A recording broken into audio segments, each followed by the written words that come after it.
판사님, 제 목숨 걸고 맹세해요. 우리 아들은 억울해요. 누가 죄를 뒤집어 쓰은 거예요? 법정에서 울부짖는 칠순 할머니. 그녀의 아들은 살인 누명을 쓰고 감옥에 갇혔습니다. 그런데 재판을 맡은 판사는 할머니의 얼굴을 보고 얼어붙었습니다. 30년 전 잊을 수 없는 그날 밤이 떠올랐기 때문입니다. 과연 이 재판의 결말은 어떻게 될까요? 30년 전 무슨 일이 있었던 걸까요? 사연 시작 전 구독과 좋아요를 눌러주시고 어디에서 보고 계신지 댓글로 알려주세요. 그곳에 행운이 가득하기를 바라겠습니다. 깊은 밤이었습니다. 시계가 새벽 2시를 가리키고 있었어요. 경기도 외곽의 한적한 국도, 가로등 하나 없는 어두운 길이었습니다. 쌀쌀한 바람이 불어왔어요. 늦가을 냄새가 났습니다. 그 적막한 도로 위로 눈이 부시도록 밝은 불빛이 달려오고 있었어요. 스포츠카 한 대였습니다. 새빨간색, 엔진 소리가 고막을 찢을 듯 요란했어요. 운전석에는 30 초반쯤 되어 보이는 남자가 앉아 있었습니다. 박태진, 대한민국 3대 재벌 중 하나인 태진그룹 회장의 외아들이었어요. 그의 눈은 초점이 풀려 있었습니다. 동공이 커져 있었어요. 마약을 한 상태였죠. 태진은 핸들을 잡은 손으로 박자를 맞추고 있었어요. 쿵, 쿵, 쿵. 차 안에는 귀가 터질 듯한 음악이 울려 퍼지고 있었습니다. 크하하. 태진이 소리내어 웃었어요. 창문을 열고 밤바람을 맞으며 괴성을 질렀습니다. 야호! 날아가는 것 같아. 속도계 바늘이 150을 넘어가고 있었어요. 제한 속도의 2배가 넘는 속력이었습니다. 그 시각, 국도 반대편 차선에서 낡은 트럭 한 대가 달려오고 있었어요. 택배 트럭이었습니다. 짐칸에는 박스들이 가득 실려 있었어요. 운전석에 앉은 남자는 30살쯤 되어 보였습니다. 최수혁. 밤새 배달을 돌고 이제야 귀가하는 길이었어요.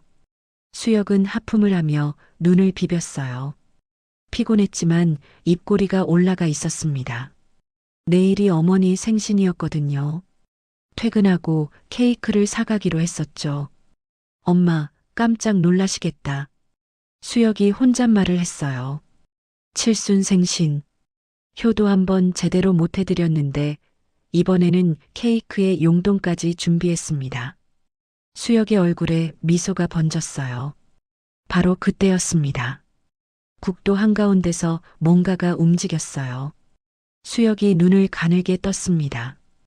어둠 속에서 사람 형체가 보였어요. 저게 뭐야? 할아버지 한 분이었습니다. 길 가장자리를 비틀비틀 걷고 있었어요. 새벽 2시에 국도를 걷는 노인이라니. 수혁은 고개를 갸웃거렸습니다. 어르신 위험하게. 수혁이 중얼거리며 속도를 줄였어요. 그런데 그때 반대편에서 불빛이 미친 듯이 달려오고 있었습니다. 새빨간 스포츠카. 소음이 천지를 진동했어요. 수혁의 눈이 커졌습니다. 저 차 왜 저래? 스포츠카는 차선을 넘나들며 지그재그로 달리고 있었어요. 완전히 제정신이 아닌 운전이었습니다. 그리고 그 차의 진행 방향에는 노인이 서 있었어요. 안 돼. 수혁이 소리쳤습니다. 쾅! 귀를 찢는 충격음이 울렸어요. 스포츠카가 노인을 정면으로 치었습니다. 노인의 몸이 공중으로 붕 떠올랐어요. 그리고 땅바닥에 떨어졌습니다. 꿈틀도 하지 않았어요. 수혁의 얼굴이 새하얘졌습니다. 손이 덜덜 떨렸어요. 스포츠카가 삐걱거리며 멈췄습니다. 노인을 치고 50m쯤 더 간 뒤에야 브레이크를 밟은 것 같았어요. 수혁은 정신없이 트럭에서 뛰어내렸습니다. 노인에게 달려갔어요. 어르신 괜찮으세요? 피가 흥건했습니다. 노인의 눈은 이미 반쯤 풀려 있었어요. 수혁은 휴대폰을 꺼내 구급대에 전화했습니다. 손가락이 떨려서 번호를 누르기가 힘들었어요. 여보세요. 사고예요. 사람이 다쳤어요. 빨리 와주세요. 수혁이 위치를 알려주는 동안 스포츠카 문이 열렸습니다. 태진이 비틀거리며 나왔어요. 걸음을 제대로 걸을 수가 없었습니다. 뭐야? 뭐 쳤어? 태진은 해롱해롱한 눈으로 주변을 둘러봤어요. 그리고 피투성이 노인을 발견했습니다. 헉! 태진의 얼굴이 일그러졌어요. 술과 마약 기운이 한순간 달아나는 것 같았습니다. 수혁이 태진에게 달려갔어요. 너 뭐 하는 짓이야? 사람을 치고 그냥 가려고. 수혁이 태진의 멱살을 잡았습니다. 태진은 수혁의 손을 뿌리쳤어요. 비틀거리며 뒷걸음질 쳤습니다. 놓으라고. 태진의 눈이 휘둥그레졌어요. 이 상황을 어떻게 해야 할지 모르는 것 같았습니다. 수혁은 태진을 놓아주지 않았어요. 어디 가려고. 구급차 올 때까지 여기 있어. 태진이 발버둥 쳤습니다. 나 누군지 알아? 나 태진그룹 아들이야. 손 떼면 넌 끝나. 수혁은 콧방귀를 뀌었어요. 재벌이면 사람 치어 죽여도 돼? 꼼짝 마. 수혁은 태진을 땅바닥에 밀어 넘어뜨렸습니다. 그리고 트럭에서 밧줄을 가져와 태진의 손을 묶었어요. 경찰 올 때까지 여기 있어. 태진은 바닥에 엎드린 채 분노에 이를 갈았어요. 이개 같은 놈. 너 죽었어. 태진은 묶인 손으로 어떻게든 주머니를 뒤졌습니다. 휴대폰을 꺼냈어요. 손가락이 떨렸지만 번호를 눌렀습니다. 아버지 비서실장 번호였어요. 신호음이 3번 울리고 전화가 연결됐습니다. 여보세요? 도련님, 이 시간에 무슨... 실장님. 태진의 목소리가 갈라졌어요. 나 사고 쳤어. 전화기 너머가 조용해졌습니다. 사람 친 것 같아. 죽은 것 같아. 태진의 목소리가 떨렸어요. 빨리 와서 처리해줘. 제발. 잠시 침묵이 흘렀습니다. 그리고 비서실장의 낮고 차가운 목소리가 들려왔어요. 위치 보내세요. 바로 갑니다. 전화가 끊어졌습니다. 태진은 휴대폰을 쥔 채 땅바닥에 엎드려 있었어요. 입술이 파르르 떨렸습니다. 빨리 와. 빨리 와. 태진은 중얼거렸어요. 수혁은 노인 옆에 쪼그려 앉아 있었습니다. 노인의 손을 잡고 있었어요. 어르신, 조금만 버티세요. 구급차 곧 와요. 하지만 노인은 이미 숨이 끊어진 것 같았습니다. 손이 차갑게 식어가고 있었어요. 수혁의 눈에서 눈물이 흘러내렸습니다. 제기랄. 수혁은 고개를 숙이고 한참을 그렇게 앉아 있었어요. 그때 멀리서 차량 불빛이 보였습니다. 한 대가 아니었어요. 2대. 검은색 밴이었습니다. 썬팅이 짙어서 안이 보이지 않았어요. 밴 2대가 사고 현장에 멈춰 섰습니다. 문이 열리고 남자들이 우르르 내렸어요. 검은 양복 차림. 5명이었습니다. 수혁은 일어섰어요. 뭔가 이상한 기운을 느꼈습니다. 저기 누구세요? 남자들은 대답하지 않았어요. 무표정한 얼굴로 수혁에게 다가왔습니다. 맨 앞에 선 남자가 입을 열었어요. 나이는 50대 중반쯤 되어 보였습니다. 자네가 목격자인가? 차갑고 낮은 목소리였어요. 비서실장이었습니다. 네, 저는 그냥 지나가다가. 수혁이 말을 채 끝내기도 전에 양복 남자 2명이 수혁의 양팔을 잡았어요. 뭐야? 이게 뭐 하는 짓이야? 수혁이 발버둥 쳤습니다. 하지만 남자들의 힘이 너무 셌어요. 비서실장이 천천히 다가왔습니다. 수혁의 얼굴을 찬찬히 살폈어요. 얼굴 괜찮네. 쓸만하겠어. 뭐라고요? 무슨 소리야? 비서실장이 고개를 끄덕였어요. 그 순간 누군가 수혁의 뒤통수를 세게 가격했습니다. 퍽! 수혁의 눈앞이 캄캄해졌어요. 정신이 아득해졌습니다. 그리고 그대로 의식을 잃었습니다. 비서실장은 쓰러진 수혁을 내려다봤어요. 그리고 부하들에게 지시했습니다. 이자 차에 태워 술 먹여서 음주운전으로 만들어. 네, 알겠습니다. 남자들이 수혁을 질질 끌고 갔어요. 비서실장은 태진에게 다가갔습니다. 묶인 밧줄을 풀어줬어요.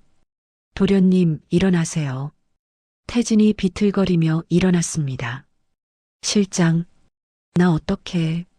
사람 죽였어. 비서실장이 태진의 어깨를 잡았어요. 걱정 마세요. 제가 다 처리하겠습니다. 도련님은 아무 일도 안 하신 겁니다. 태진의 눈이 흔들렸어요. 진짜? 진짜 괜찮은 거야? 네, 도련님. 저만 믿으세요. 비서실장이 차갑게 미소 지었습니다. 그 밤, 그 국도에서 한 사람의 인생이 완전히 뒤바뀌었습니다. 억울하게, 처참하게, 수혁이 눈을 떴습니다. 머리가 깨질 듯이 아팠어요. 신음소리가 새어나왔습니다. 눈앞이 흐릿했어요. 천천히 초점이 맞춰졌습니다. 낯선 천장이 보였어요. 어디지? 수혁은 고개를 돌렸습니다. 좁은 방이었어요. 창문 하나 없는 콘크리트 벽. 형광등 불빛이 차갑게 내리쬐고 있었습니다. 수혁은 몸을 일으키려 했어요. 그런데 손이 움직이지 않았습니다. 뒤로 묶여 있었어요. 의자에 꽁꽁 묶인 상태였습니다. 뭐야 이게. 수혁이 소리쳤어요. 발버둥을 쳤지만 소용없었습니다. 그때 철문이 삐걱거리며 열렸어요. 검은 양복을 입은 남자들이 들어왔습니다. 5명. 아까 그 남자들이었어요. 맨 앞에 비서실장이 서 있었습니다. 손에 뭔가를 들고 있었어요. 소주병이었습니다. 깨어났나? 비서실장이 차갑게 말했어요. 당신들 뭐야? 왜 이러는 거야? 날 왜 여기 가둬놓은 거냐고. 수혁이 고함을 질렀습니다. 비서실장은 대답하지 않았어요. 천천히 다가왔습니다. 그리고 수혁의 턱을 잡았어요. 힘이 어찌나 센지 뼈가 부서질 것 같았습니다. 조용히 해. 내가 선택할 수 있는 건 없어. 비서실장의 눈이 차갑게 빛났어요. 지금부터 내가 하는 말 잘 들어. 한 번만 말할 테니까. 수혁은 턱을 잡힌 채로 비서실장을 노려봤어요. 공포와 분노가 뒤섞인 눈빛이었습니다.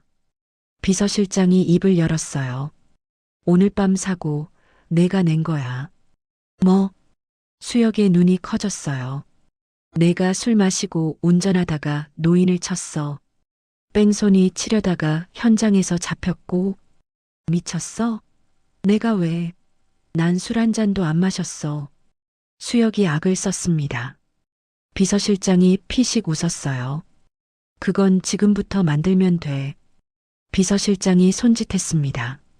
양복 남자 2명이 다가왔어요. 한 명이 수혁의 머리채를 잡았습니다. 수혁이 비명을 질렀어요. 다른 한 명이 수혁의 입을 억지로 벌렸습니다. 비서실장이 소주병을 들었어요. 그리고 수혁의 입에 들이부었습니다. 꺼.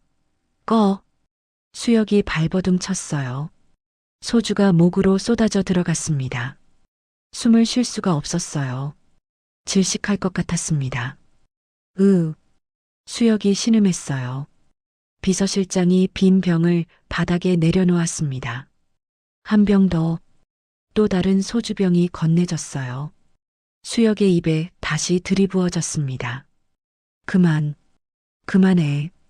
수혁이 울먹였어요. 하지만 남자들은 멈추지 않았습니다. 3병, 4병. 수혁의 의식이 흐려졌어요. 온몸에 힘이 빠졌습니다. 됐어. 비서실장이 손을 들었어요. 남자들이 물러났습니다. 수혁은 축 늘어진 채로 의자에 앉아 있었어요. 눈이 반쯤 감겨 있었습니다. 비서실장이 수혁의 앞에 쪼그려 앉았어요. 수혁의 얼굴을 들어 올렸습니다. 이제 내 몸에서 술 냄새가 나. 혈중 알코올 농도도 충분히 나올 거야.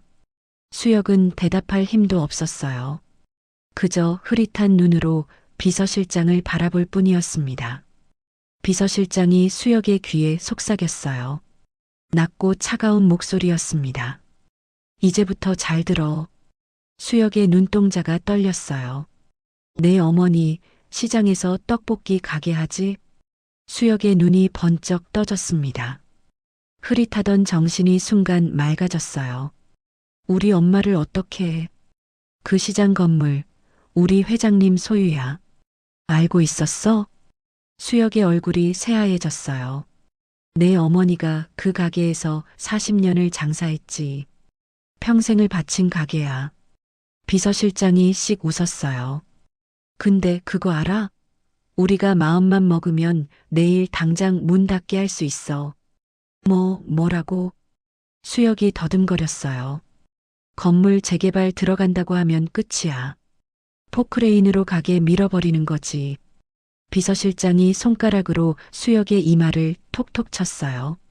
내 어머니 칠순이지? 그 나이에 길바닥에 나앉으면 어떻게 될까? 수혁의 눈에서 눈물이 흘러내렸어요. 제발, 우리 엄마는 건드리지 마. 그건 내가 선택하는 거야. 비서실장이 일어섰어요. 수혁을 내려다봤습니다. 간단해. 내가 오늘 사고의 범인이 되는 거야. 내가 왜? 도련님 대신 죄를 뒤집었으면 내 어머니 가게는 안전해. 평생 그 자리에서 장사할 수 있어. 비서실장이 손을 내밀었어요. 하지만 거절하면? 비서실장의 눈이 매섭게 빛났습니다. 내일 당장 가게 문 닫아. 내 어머니는 길바닥에서 굶어 죽게 될 거야. 그리고 너도 무사하지 못할 거야. 수혁은 온몸이 떨렸어요. 이가 딱딱 부딪혔습니다. 시간 많이 안 줄게. 지금 대답해.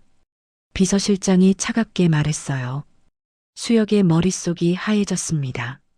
생각이 멈춘 것 같았어요. 어머니의 얼굴이 떠올랐습니다. 70평생을 시장통에서 살아온 어머니. 새벽 4시에 일어나 떡볶이 국물을 끓이던 어머니. 손이 갈라지고 허리가 굽도록 그 가게를 지켜온 어머니.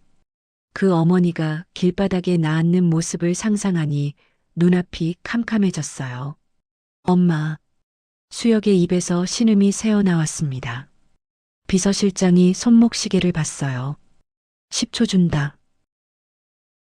9, 8. 수혁의 눈에서 눈물이 비 오듯 쏟아졌어요. 7, 6. 수혁은 이를 악물었어요. 온몸이 부들부들 떨렸습니다. 5, 4. 수혁이 고개를 떨구었어요. 3, 2. 할게요. 수혁의 입에서 힘없는 목소리가 흘러나왔어요. 뭐라고? 안 들려. 비서실장이 귀에 손을 갖다 댔어요. 수혁이 고개를 들었습니다.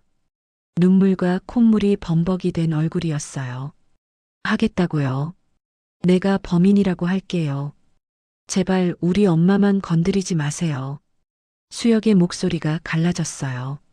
어깨가 들썩이며 흐느꼈습니다. 비서실장이 만족스럽게 웃었어요. 현명한 선택이야. 비서실장이 부하에게 손짓했어요. 풀어줘. 남자들이 수혁의 밧줄을 풀었습니다. 수혁은 바닥에 털썩 쓰러졌어요. 일어날 힘이 없었습니다. 비서실장이 수혁을 내려다봤어요. 내일 경찰이 올 거야. 내가 음주운전으로 사고 냈다고 자백하면 끝이야.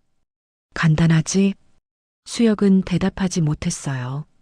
그저 바닥에 엎드려 흐느낄 뿐이었습니다. 비서실장이 몸을 돌렸어요. 문 앞에서 멈춰 섰습니다. 그리고 비서실장이 어깨너머로 말했어요. 혹시라도 나중에 마음 바꿔서 딴소리하면 그땐 어머니 가게만 없어지는 게 아니야. 비서실장의 목소리가 낮아졌어요. 어머니도 없어질 거야. 알겠지? 수혁의 몸이 굳었어요. 대답해. 네, 알겠습니다.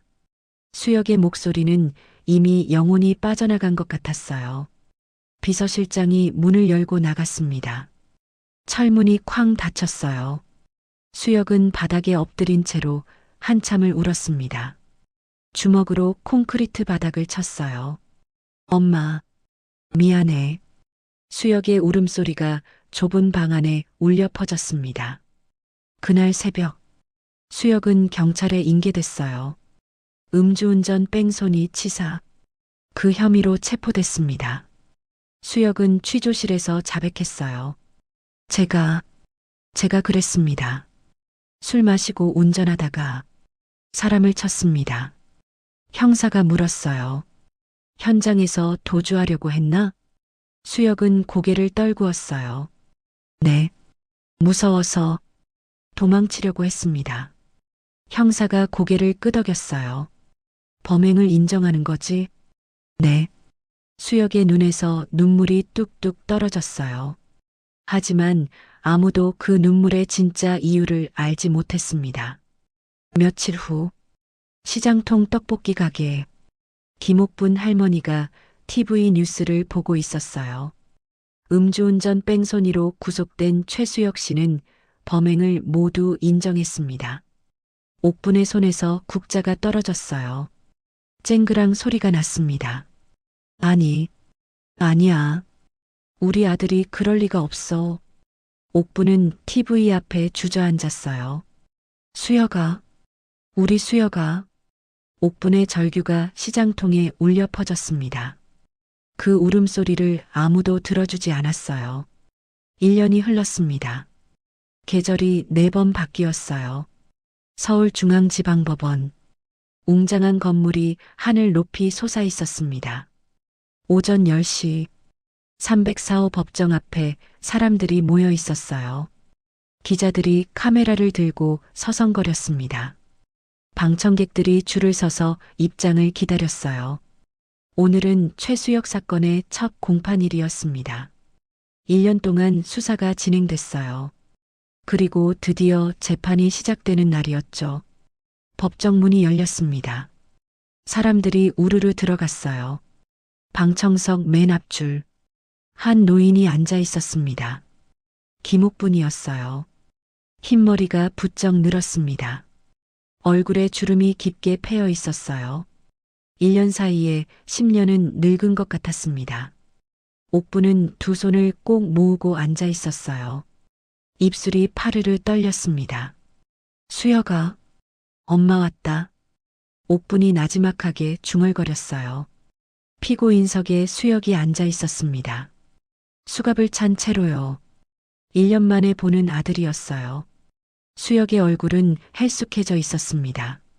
광대뼈가 툭 튀어나왔어요. 눈 밑에는 짙은 그림자가 드리워져 있었습니다. 옥분의 눈에서 눈물이 흘러내렸어요. 우리 아들, 저렇게 됐구나.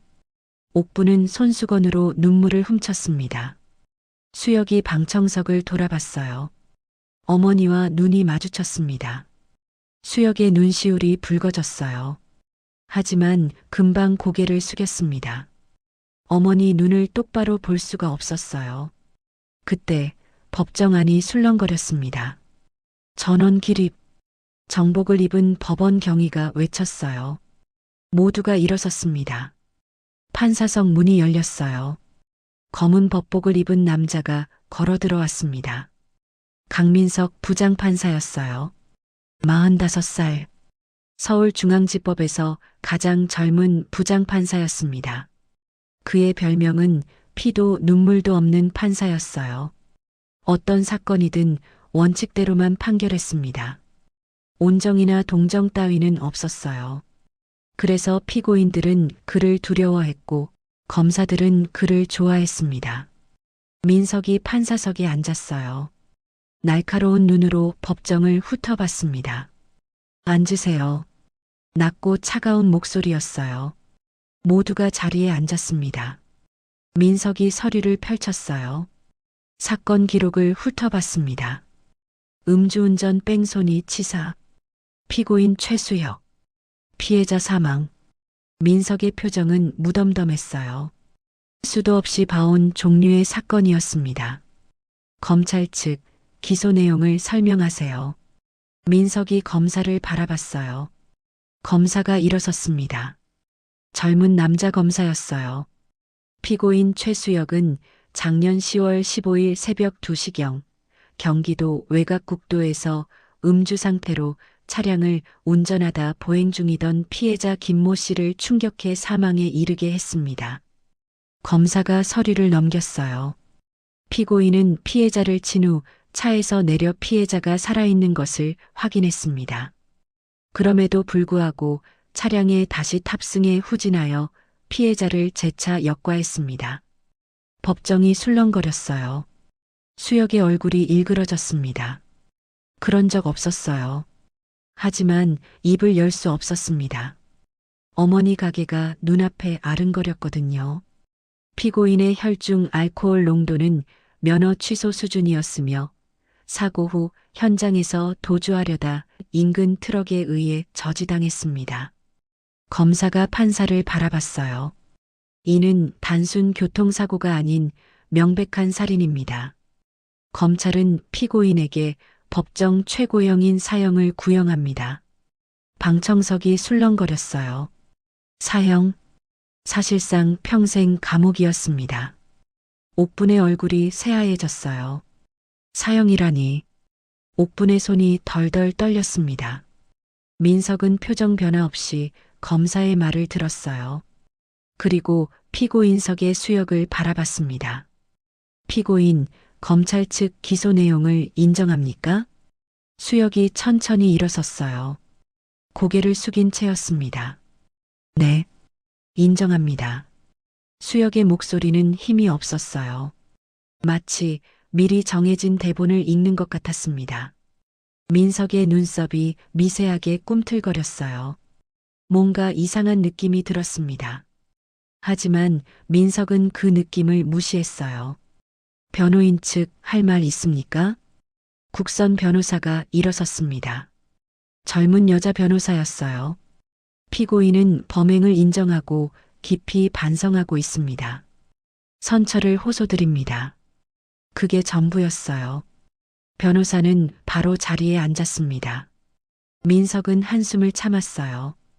국선 변호사치고는 너무 성의가 없었습니다. 그래도 피고인이 범행을 인정했으니 더할 말은 없었어요. 민석이 입을 열려던 순간이었습니다. 잠깐만요. 방청석에서 누군가 외쳤어요. 모든 시선이 그쪽으로 쏠렸습니다. 옥분이 벌떡 일어서 있었어요. 두 손으로 앞좌석 등받이를 꽉 잡고 있었습니다. 저기요, 방청객은 발언할 수 없습니다. 경위가 다가갔어요. 잠깐만요. 제발 한마디만. 옥분이 경위를 밀쳐냈어요. 그리고 판사석을 향해 외쳤습니다. 판사님, 우리 아들은 안 그랬어요. 법정이 웅성거렸어요. 민석은 옥분을 바라봤습니다. 흰머리에 주름진 얼굴, 눈에서는 눈물이 비오듯 쏟아지고 있었어요. 판사님, 제 아들은 평생 술 한 방울 안 마셨어요. 아버지가 술 때문에 돌아가셨거든요. 그래서 술 냄새만 맡아도 구역질을 해요. 옥분의 목소리가 법정에 울려 퍼졌습니다. 그런 애가 술 마시고 운전을 해요? 말이 됩니까? 경위 두 명이 옥분에게 다가갔어요. 양팔을 잡았습니다. 어머니, 나가셔야 합니다. 나요. 나. 옥분이 버둥거렸어요. 하지만 젊은 경위들을 당해낼 수 없었습니다. 옥분이 끌려가면서 외쳤어요. 판사님, 제 목숨 걸고 맹세해요. 우리 아들은 억울해요. 누가 죄를 뒤집어 씌운 거예요. 옥분의 눈에서 눈물이 흘러내렸습니다. 제발 우리 아들 좀 살려주세요. 이 늙은 것이 무릎 꿇고 빌게요. 제발요. 옥분이 무릎을 꿇으려 했어요. 하지만 경위들이 그녀를 잡아 일으켰습니다. 나가세요, 어머니. 옥분이 법정 문 쪽으로 끌려갔어요. 그 순간이었습니다. 민석의 눈동자가 크게 흔들렸어요.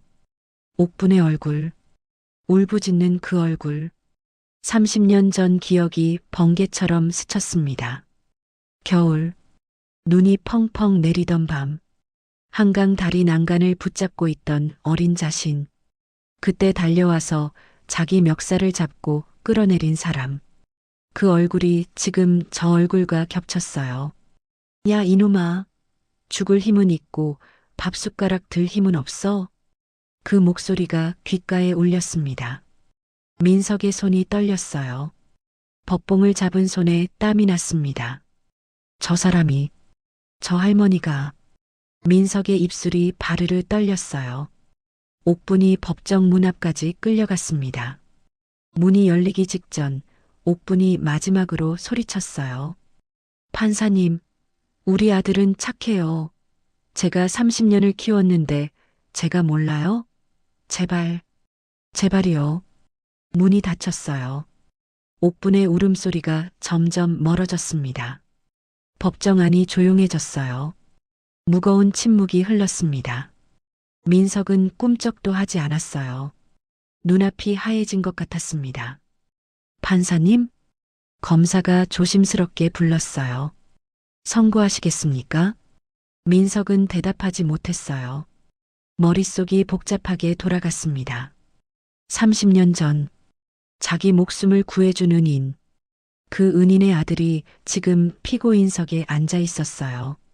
그리고 그 은인은 아들이 억울하다고 울부짖었습니다. 민석은 수혁을 바라봤어요. 고개를 숙인 채 가만히 앉아 있는 수혁. 그의 눈빛에서 뭔가 이상한 게 느껴졌어요. 죄를 지은 사람의 눈빛이 아니었습니다. 무언가를 감추고 있는 눈빛, 두려움에 짓눌린 눈빛이었어요. 민석은 결단을 내렸습니다. 오늘 선고는 연기합니다. 법정이 술렁거렸어요. 판사님 무슨... 검사가 놀라서 일어섰습니다. 민석이 검사를 제지했어요. 피고인의 자백 과정에 강압이 의심됩니다. 추가 조사가 필요합니다. 검사의 얼굴이 굳어졌어요. 판사님, 피고인이 범행을 인정했습니다. 강압의 증거가 어디 있습니까? 민석이 검사를 똑바로 바라봤어요. 차갑고 날카로운 눈빛이었습니다. 그래서 조사하겠다는 겁니다. 공판은 2주 뒤로 연기합니다. 민석이 법봉을 내리쳤어요. 탁! 패정합니다. 민석이 자리에서 일어났어요. 법복 자락을 휘날리며 퇴장했습니다. 법정 안이 웅성거렸어요. 기자들이 술렁거리며 메모를 했습니다. 검사는 황당한 표정으로 서 있었어요. 수혁은 고개를 들어 판사가 사라진 문을 바라봤습니다. 눈에 의문이 가득했어요. 왜 연기한 거지? 무슨 일이 벌어지는 거야? 수혁은 알 수 없었습니다. 하지만 한 가지는 느꼈어요. 무언가가 바뀌기 시작했다는 것을. 그날 밤이었습니다. 민석은 집에 돌아오지 못했어요. 서울 외곽의 한적한 포장마차. 낡은 천막 아래 플라스틱 의자가 놓여 있었습니다. 민석은 구석 자리에 앉아 있었어요. 법복은 벗고 평범한 점퍼 차림이었습니다. 앞에는 소주잔이 놓여 있었어요. 하지만 손도 대지 않았습니다. 그저 멍하니 허공을 바라보고 있었어요. 오늘 법정에서 본 그 얼굴, 울부짖던 그 할머니의 얼굴, 눈을 감아도 보였습니다. 30년 전 기억과 겹쳐서요. 민석은 눈을 감았어요. 기억의 문이 열렸습니다. 30년 전, 1995년 겨울, 서울 외곽의 보육원, 사랑의 집이라는 이름이 붙어 있었어요. 하지만 그곳에 사랑은 없었습니다. 15살 소년 민석은 그곳에서 자랐어요. 태어나자마자 버려진 아이였습니다. 부모가 누군지 몰랐어요. 이름도 보육원에서 지어준 거였죠. 보육원 원장은 술만 마시면 아이들을 때렸어요. 밥은 늘 부족했습니다. 민석은 매일 배가 고팠어요. 매일 맞았습니다. 그래도 버텼어요. 18살이 되면 나갈 수 있으니까. 그런데 그해 겨울, 민석은 더 이상 버틸 수 없었습니다. 원장이 민석을 창고에 가뒀거든요. 사흘 동안 밥도 물도 주지 않았어요. 이유는 간단했습니다.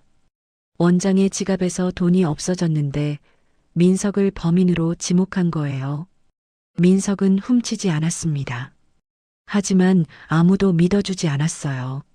사흘째 되는 날 밤, 민석은 창고 창문을 깨고 탈출했어요. 맨발이었습니다. 눈이 펑펑 내리고 있었어요. 민석은 무작정 걸었습니다. 어디로 가는지도 몰랐어요. 배가 고팠습니다. 온몸이 얼어붙는 것 같았어요. 발이 피투성이가 됐습니다. 그래도 걸었어요. 얼마나 걸었을까? 한강이 보였습니다.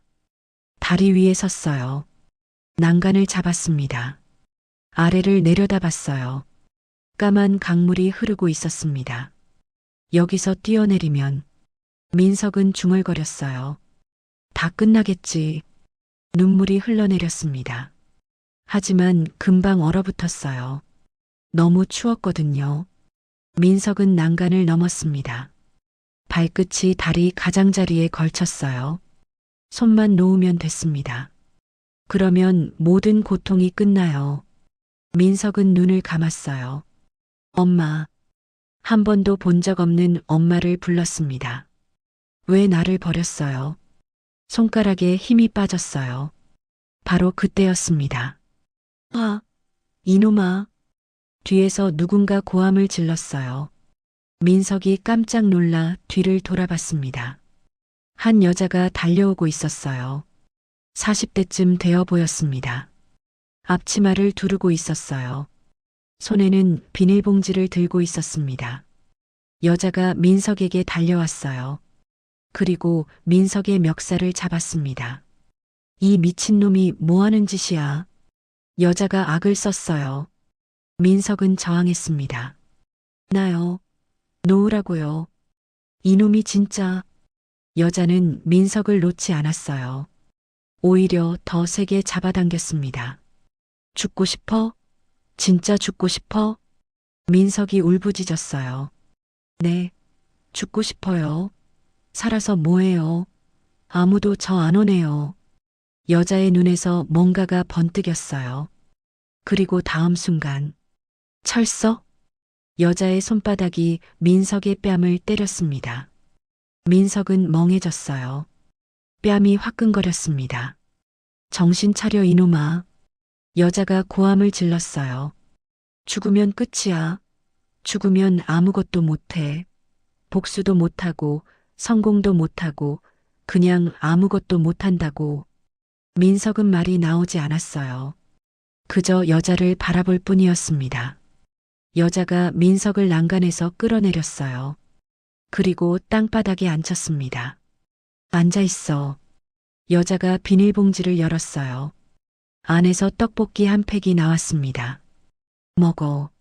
민석은 고개를 저었어요. 안 먹을 거예요. 먹으라면 먹어. 여자가 떡볶이를 민석 앞에 놓았어요. 그리고 이쑤시개를 꽂아줬습니다. 배고프잖아. 눈만 봐도 알아. 며칠 굶었지? 민석은 대답하지 않았어요. 먹어. 먹고 나서 죽어도 늦지 않아. 민석은 떡볶이를 바라봤습니다. 빨간 국물이 김을 모락모락 내뿜고 있었어요. 배에서 꼬르륵 소리가 났습니다. 민석은 자신도 모르게 이쑤시개를 집었어요. 떡볶이를 하나 찍어 입에 넣었습니다. 달콤하고 매콤한 맛이 입안에 퍼졌어요. 눈물이 왈칵 쏟아졌습니다. 민석은 울면서 떡볶이를 먹었어요. 허겁지겁, 개걸스럽게. 여자는 아무 말 없이 지켜봤습니다. 민석이 떡볶이를 다 먹었어요. 국물까지 마셨습니다. 그리고 여자를 올려다봤어요. 왜? 왜 저한테 이러시는 거예요? 민석이 물었습니다.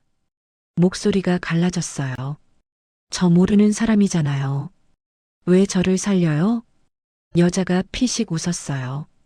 나도 몰라. 그냥 지나가다 봤어. 여자가 민석 옆에 앉았습니다. 여자가 한숨을 쉬었어요. 근데 있잖아. 여자가 민석의 어깨를 잡았습니다. 민석이 고개를 들었어요.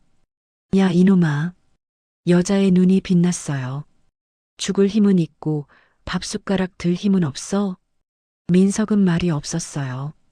내가 얼마나 힘들었는지 나는 몰라. 근데 하나는 알아. 여자가 민석의 눈을 똑바로 바라봤습니다. 죽으면 진짜 끝이야. 아무것도 못해. 내가 얼마나 억울하든 얼마나 화나든 죽으면 그냥 끝이라고. 민석의 눈에서 눈물이 흘러내렸어요. 근데 살면 달라. 살면 뭐든 할 수 있어. 복수도 하고 성공도 하고 널 버린 놈들 코 납작하게 만들 수도 있어. 여자가 민석의 어깨를 꽉 잡았어요. 그러니까 살아. 살아서 이 더러운 세상에 보란 듯이 성공해. 알겠어? 민석은 대답하지 못했어요. 그저 울기만 했습니다. 여자가 일어섰어요. 민석의 손을 잡고 끌어올렸습니다. 일어나. 우리 가게 가자. 네. 오늘은 우리 가게 창고에서 자. 이렇게 추운 날 밖에 있으면 얼어 죽어. 민석은 여자의 손에 이끌려 걸었어요. 맨발이 시렸지만 신경 쓰이지 않았습니다. 아줌마 이름이 뭐예요? 민석이 물었어요. 김옥분이야. 너는? 강민석이요. 민석이? 좋은 이름이네. 옥분이 웃었어요. 그날 밤 민석은 옥분의 가게 창고에서 잤습니다. 따뜻한 이불을 덮고요. 그리고 그 뒤로 석 달 동안 옥분은 민석을 돌봐줬어요. 매일 밥을 먹였습니다.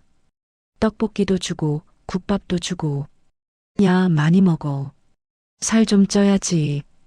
옥분은 매일 그렇게 말했어요. 민석은 그 석 달 동안 살이 붙었습니다. 눈에 생기가 돌았어요. 그리고 다시 살아갈 힘을 얻었습니다. 석 달 뒤 민석은 옥분에게 말했어요. 아주머니, 저 학교 다시 다닐 거예요. 그래, 잘 생각했다. 공부 열심히 해서 판사 될 거예요. 옥분이 눈을 동그랗게 떴어요. 판사? 우리 민석이가? 네. 저 같은 억울한 사람 도와주고 싶어요. 민석의 눈이 반짝였어요. 옥분이 환하게 웃었습니다. 그래, 그래. 꼭 그렇게 해. 아주머니가 응원할게. 민석은 그 뒤로 악착같이 공부했어요. 검정고시를 보고 대학에 갔고 사법시험에 합격했습니다. 그리고 판사가 됐어요. 하지만 그 사이에 옥분과 연락이 끊겼습니다. 가게 전화번호가 바뀌었고 시장이 재개발되면서 주소도 사라졌어요. 민석은 옥분을 찾으려 했지만 실패했습니다. 그렇게 30년이 흘렀어요. 그런데 오늘 법정에서 그 얼굴을 다시 봤습니다. 30년 전 자기 목숨을 구해준 은인. 그 은인이 아들을 살려달라고 울부짖고 있었어요. 민석은 포장마차에서 눈을 떴습니다. 회상에서 깨어났어요. 손이 떨렸습니다. 심장이 쿵쾅거렸어요. 은인이 아들을 살려달라고 했어. 민석이 중얼거렸어요. 내 목숨을 살려준 은인이. 민석은 주먹을 불끈 쥐었습니다. 이건 우연이 아니야. 민석의 눈에 불꽃이 일었어요. 옷벗을 각오해야겠어. 민석은 자리에서 일어났습니다. 재판이 열리기 이틀 전이었습니다. 민석은 집무실에서 서류를 정리하고 있었어요. 30년 전의 기억이 자꾸만 떠올랐습니다. 그 추운 겨울, 어린 시절 굶주리던 자신에게 따뜻한 떡볶이를 건넸던 여인. 그 여인이 바로 옥분이었어요. 민석은 창밖을 바라보며 깊은 한숨을 내쉬었습니다. 법관으로서 공정해야 한다는 것을 누구보다 잘 알고 있었어요. 하지만 마음 한편에서는 자꾸만 목소리가 들려왔습니다. 그녀의 아들이 정말 범인일까? 무언가 석연치 않은 구석이 너무 많았어요. 그날 저녁이었습니다. 민석은 오래된 친구를 찾아갔어요. 강력계 형사 출신으로 지금은 교통과에서 근무하는 마동철이었습니다. 동철은 허름한 포장마차에서 소주를 마시고 있었어요. 민석이 맞은편에 앉아 눈을 크게 떴습니다. 야, 부장판사 나으리가 이런 데까지 웬일이야? 민석은 자리에 앉으며 무거운 표정으로 입을 열었어요. 부탁이 있어. 동철은 소주잔을 내려놓고 진지하게 바라봤습니다. 민석은 사건의 개요를 설명했어요. 음주운전 뺑소니, 자백한 피고인, 하지만 너무 깔끔하게 정리된 증거들. 그리고 가해자가 재벌 그룹 회장의 아들이라는 점까지요. 동철은 눈을 가늘게 떴습니다. 태진그룹? 거기 아들이 문제 많다고 소문났는데. 민석은 고개를 끄덕였어요. 그 아들의 행적을 좀 뒤져줄 수 있겠나? 동철은 잠시 생각했습니다. 그리고 피식 웃었어요. 판사가 이러면 안 되는 거 알지? 알아. 그래도 진실을 알아야겠어. 민석의 눈빛은 단호했습니다. 동철은 한참을 바라보다가 고개를 끄덕였어요. 알았어. 대신 국밥 한 그릇 사야 한다. 이틀 후였습니다. 재판이 다시 열렸어요. 법정은 지난번보다 더 많은 사람들로 가득 찼습니다. 사건이 언론에 알려지면서 관심이 커졌기 때문이었어요. 옥부는 또다시 방청석 맨 앞자리에 앉았습니다. 그녀의 얼굴은 며칠 사이에 더 수척해져 있었어요. 잠을 제대로 자지 못한 게 분명했습니다. 수혁이 피고인석으로 들어왔어요. 그는 어머니를 보자 희미하게 미소 지었습니다. 옥부는 그 미소를 보며 눈물을 참았어요. 재판이 시작되려는 순간이었습니다. 법정 문이 갑자기 열렸어요. 모든 시선이 문 쪽으로 쏠렸습니다. 마동철이 서류 봉투를 들고 서 있었어요. 그의 뒤에는 한 여성이 따라 들어왔습니다. 40대 초반으로 보이는 단정한 차림의 여자였어요. 검사가 벌떡 일어났습니다. 재판장님, 이것은 무엇입니까? 민석은 침착하게 말했어요. 새로운 증인이 출석하겠다고 연락이 왔습니다. 방청석이 술렁거리기 시작했어요. 검사의 얼굴이 굳어졌습니다. 사전 협의 없이 이런 식으로 증인을 세우는 것은. 민석이 손을 들어 말을 잘랐어요. 진실 규명을 위해 필요하다고 판단했습니다. 그 여성이 증인석으로 걸어갔습니다. 그녀의 이름은 한지영이었어요. 사고 당시 태진그룹 회장실 소속 비서였습니다. 검사가 먼저 질문했어요. 증인은 피고인을 아십니까? 지영은 고개를 저었습니다. 모릅니다. 그렇다면 왜 여기에 나오셨습니까? 지영은 잠시 침묵했어요. 그리고 떨리는 목소리로 입을 열었습니다. 제가 알고 있는 진실을 말하기 위해서입니다. 방청석이 다시 술렁였어요. 지영은 눈을 감았다가 천천히 떴습니다. 사고 당일 밤 저는 비서실에서 야근을 하고 있었습니다. 새벽에 비서실장님한테 긴급 연락이 왔어요. 도련님이 사고를 쳤다고요. 검사의 얼굴이 창백해졌어요. 저는 현장에 불려갔습니다. 거기서 모든 걸 봤어요. 태진 전무가 약에 취한 상태로 운전을 했다는 것도요. 법정 안이 순식간에 조용해졌습니다. 비서실장이 다른 사람을 범인으로 만드는 과정을 처음부터 끝까지 지켜봤습니다. 지영의 눈에서 눈물이 흘러내렸어요. 무고한 사람에게 억지로 술을 먹이고 협박하는 것까지 전부요. 법정이 발칵 뒤집어졌습니다. 기자들이 카메라를 들이댔고 방청객들이 웅성거렸어요. 검사가 소리쳤습니다. 이것은 조작된 증언입니다. 증인의 신뢰성을 검증해야 합니다. 그때 마동철이 서류 봉투를 열었어요. 안에서 사진 여러 장이 나왔습니다. 사고 현장 근처 편의점의 사고 기록 영상을 화면에 담은 것이었어요. 박태진이 약에 취해 비틀거리며 차에 타는 모습, 그리고 사고 직후 현장에서 도주하는 빨간 스포츠카의 모습이 선명하게 담겨 있었습니다. 민석이 증거를 확인했어요. 이 자료를 법정 증거로 채택하겠습니다. 검사의 얼굴이 하얗게 질렸습니다. 옥부는 두 손을 모으고 하늘을 올려다봤어요. 눈물이 쉬지 않고 흘러내렸습니다. 수혁도 믿을 수 없다는 표정으로 증인석을 바라봤어요. 그의 눈에도 물기가 맺혔습니다. 지영이 다시 입을 열었어요. 저는 1년 동안 죄책감에 시달렸습니다. 무고한 사람이 감옥에 간다는 걸 알면서도 입을 다물었어요. 그녀의 목소리가 떨렸습니다. 더 이상은 못 참겠습니다. 진실을 말해야겠다고 결심했습니다. 법정 안이 다시 술렁거렸어요. 검사 쪽에서 젊은 남자 하나가 벌떡 일어섰습니다. 박태진이었어요. 그의 얼굴이 불그락푸르락해져 있었습니다. 저 여자 거짓말이야. 다 거짓말이라고. 태진이 악을 썼어요. 아버지한테 전화해. 전현 당장 입 막아. 법정 경위들이 달려왔습니다. 태진을 제지하려 했어요. 하지만 태진은 미친 듯이 날뛰었습니다. 나 태진그룹 아들이야. 손 떼면 다 죽여버린다. 태진이 주먹을 휘둘렀어요. 경위 한 명이 코피를 터뜨리며 쓰러졌습니다. 법정이 아수라장이 됐어요. 민석이 법봉을 내리쳤습니다. 탁, 탁, 탁. 조용히 하세요. 민석의 목소리가 법정에 울려 퍼졌어요. 그 순간 법정 문이 다시 열렸습니다. 경찰 제복을 입은 남자들이 우르르 들어왔어요.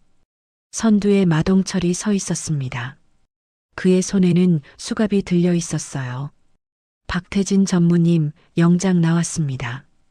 동철이 차갑게 말했어요. 살인교사, 증거조작, 협박 혐의로 체포합니다. 태진의 얼굴이 새하얗게 질렸어요. 뭐라고? 동철이 태진에게 다가갔습니다. 수갑을 채웠어요. 철컥. 차가운 금속 소리가 법정에 울렸습니다. 태진이 끌려가면서 악을 썼어요.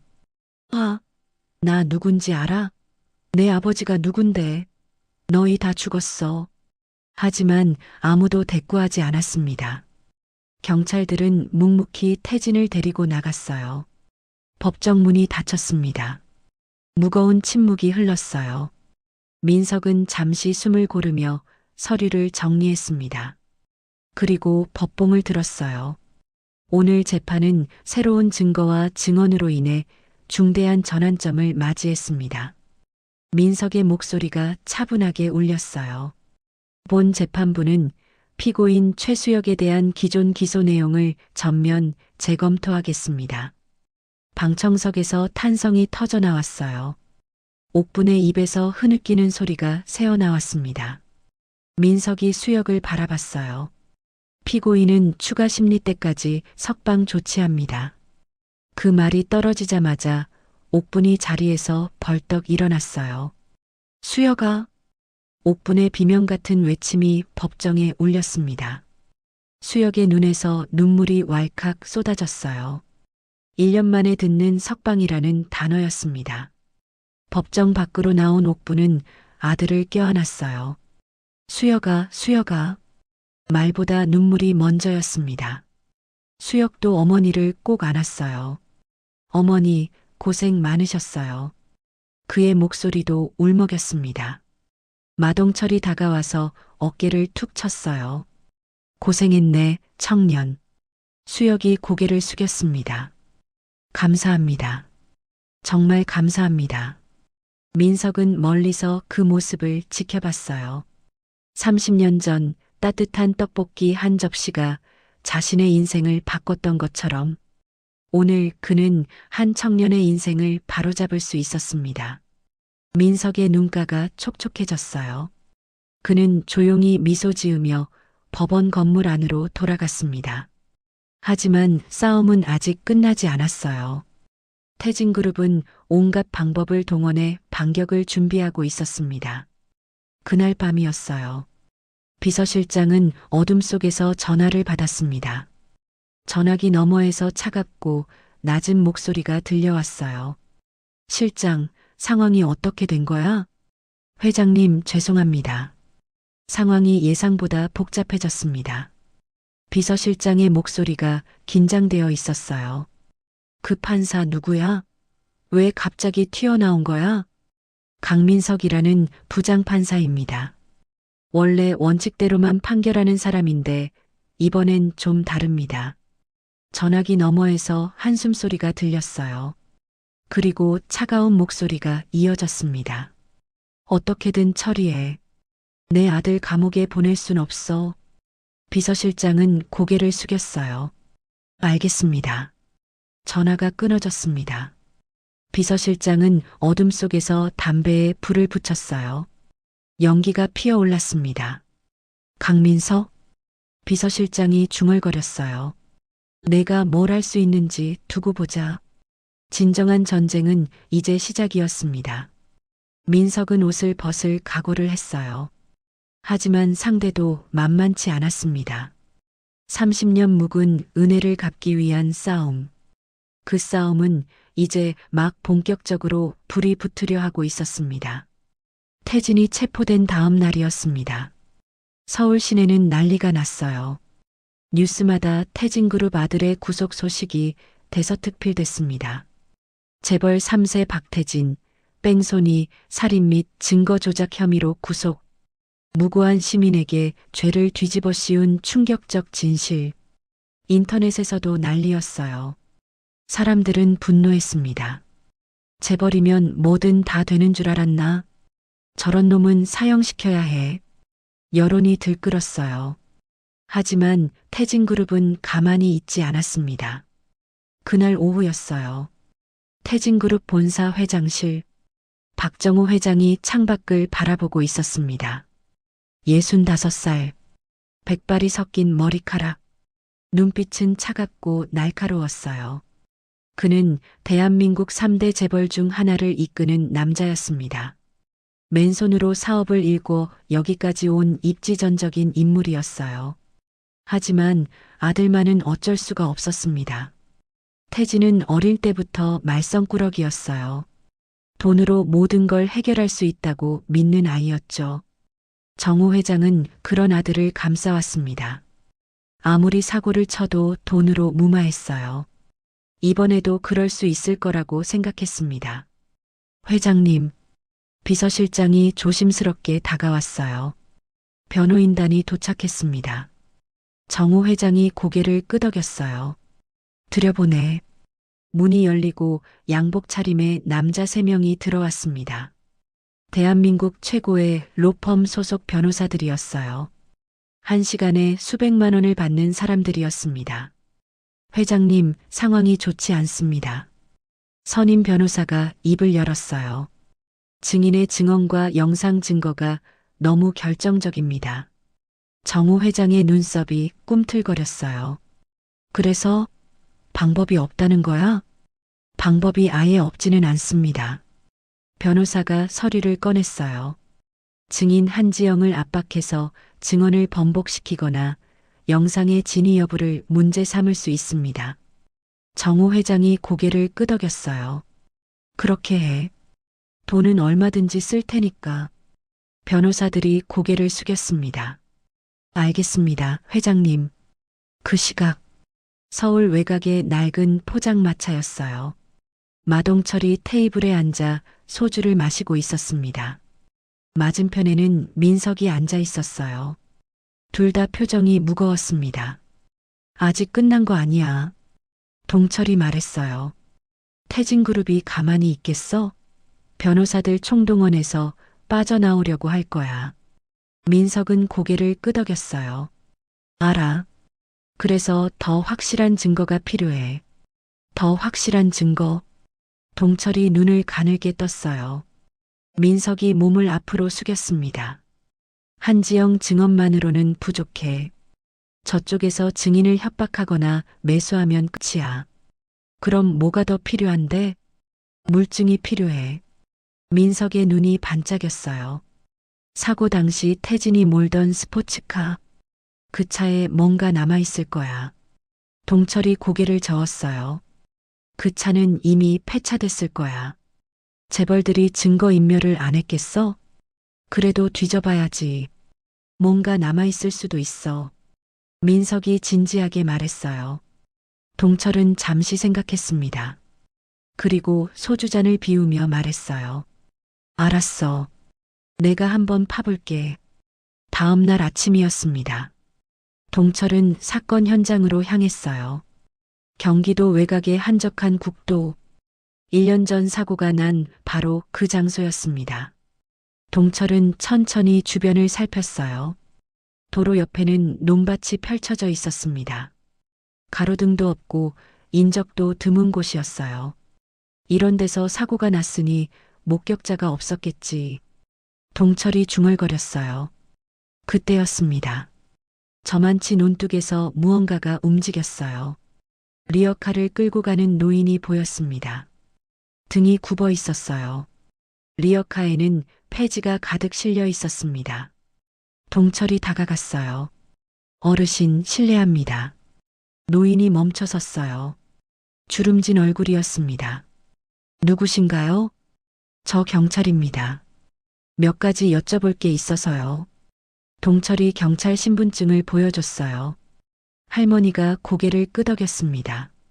뭐 물어보실 건데요? 혹시 1년 전에 이 근처에서 교통사고 난 거 아세요? 할머니의 눈빛이 달라졌어요. 아, 그거요. 기억하지요. 그날 밤에 엄청 시끄러웠어요. 동철의 눈이 반짝였습니다. 뭐가 시끄러웠는데요? 할머니가 논둑에 앉았어요. 동철도 옆에 앉았습니다. 그날 밤이 새벽 2시쯤이었을 거예요. 할머니가 말했어요. 저는 폐지 주우러 나왔었거든요. 새벽에 다녀야 경쟁이 덜하거든. 네, 그래서요? 근데 저 도로 쪽에서 쾅 하고 큰 소리가 났어요. 깜짝 놀랐지요. 할머니가 도로 쪽을 가리켰어요. 그래서 뭘 보셨어요? 동철이 물었습니다. 빨간 차가 있었어요. 번쩍번쩍한 고급차요. 그 차가 뭔가를 치고 섰더라고요. 할머니의 목소리가 낮아졌어요. 그리고 검은 차들이 왔어요. 밴 같은 거요. 2대였나? 동철의 눈이 커졌어요. 검은 밴이요? 네. 거기서 검은 옷 입은 남자들이 우르르 내리더니 뭔가를 막 하더라고요. 할머니가 고개를 저었어요. 무서워서 자세히는 못 봤어요. 근데 이상한 건 뭐가요? 그 빨간 차를 어디론가 실어갔어요. 큰 트럭이 와서요. 동철이 몸을 앞으로 숙였어요. 트럭이요? 레카차요?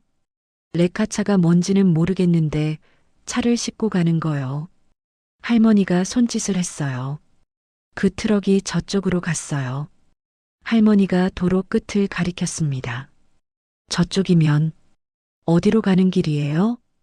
거긴 공장지대예요. 폐차장도 있고 창고도 있고. 동철은 어르신에게 거듭 고맙다고 인사했어요. 그리고 차를 몰아 할머니가 알려준 방향으로 달렸습니다. 30분쯤 달렸을까요? 허름한 공장지대가 나타났어요. 녹슨 철제 담장, 폐차된 차들이 쌓여 있는 공터. 동철은 차에서 내렸어요. 주변을 둘러봤습니다. 폐차장이 여기 있군. 동철이 중얼거렸어요. 폐차장 입구에 간판이 걸려 있었습니다. 만수 폐차장이라고 적혀 있었어요. 동철은 안으로 들어갔습니다. 폐차장 안은 어수선했어요. 찌그러진 차들이 산더미처럼 쌓여 있었습니다. 기름 냄새가 진동했어요. 저만치의 사무실이 보였습니다. 허름한 컨테이너 박스였어요. 동철이 사무실 문을 두드렸습니다. 쿵쿵쿵. 안에서 인기척이 났어요. 누구야?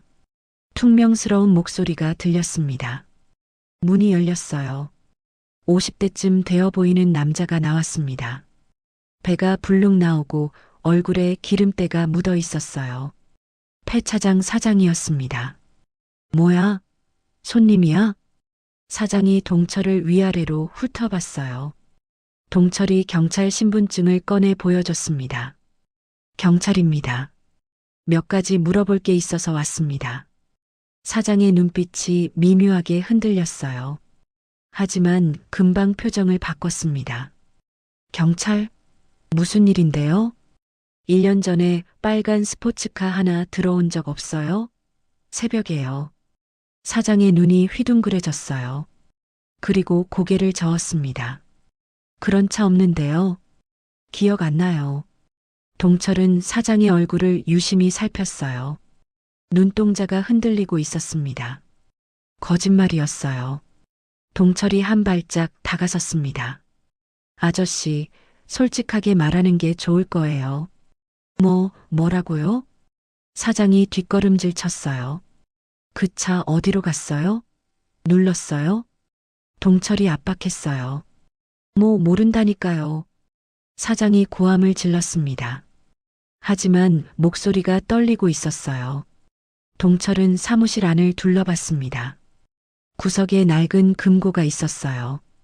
동철의 눈이 반짝였어요. 저 금고 안에 뭐가 있어요? 사장의 얼굴이 새하얘졌습니다. 그건 그냥. 동철이 금고 쪽으로 걸어갔어요. 사장이 가로막았습니다. 안 돼요. 거기 손 떼면 안 돼요. 동철이 사장을 밀어냈어요. 그리고 금고 문을 잡아당겼습니다. 잠겨 있었어요. 비밀번호가 뭐야? 동철이 물었어요. 사장은 입을 다물었습니다. 동철이 주머니에서 뭔가를 꺼냈어요. 드라이버였습니다.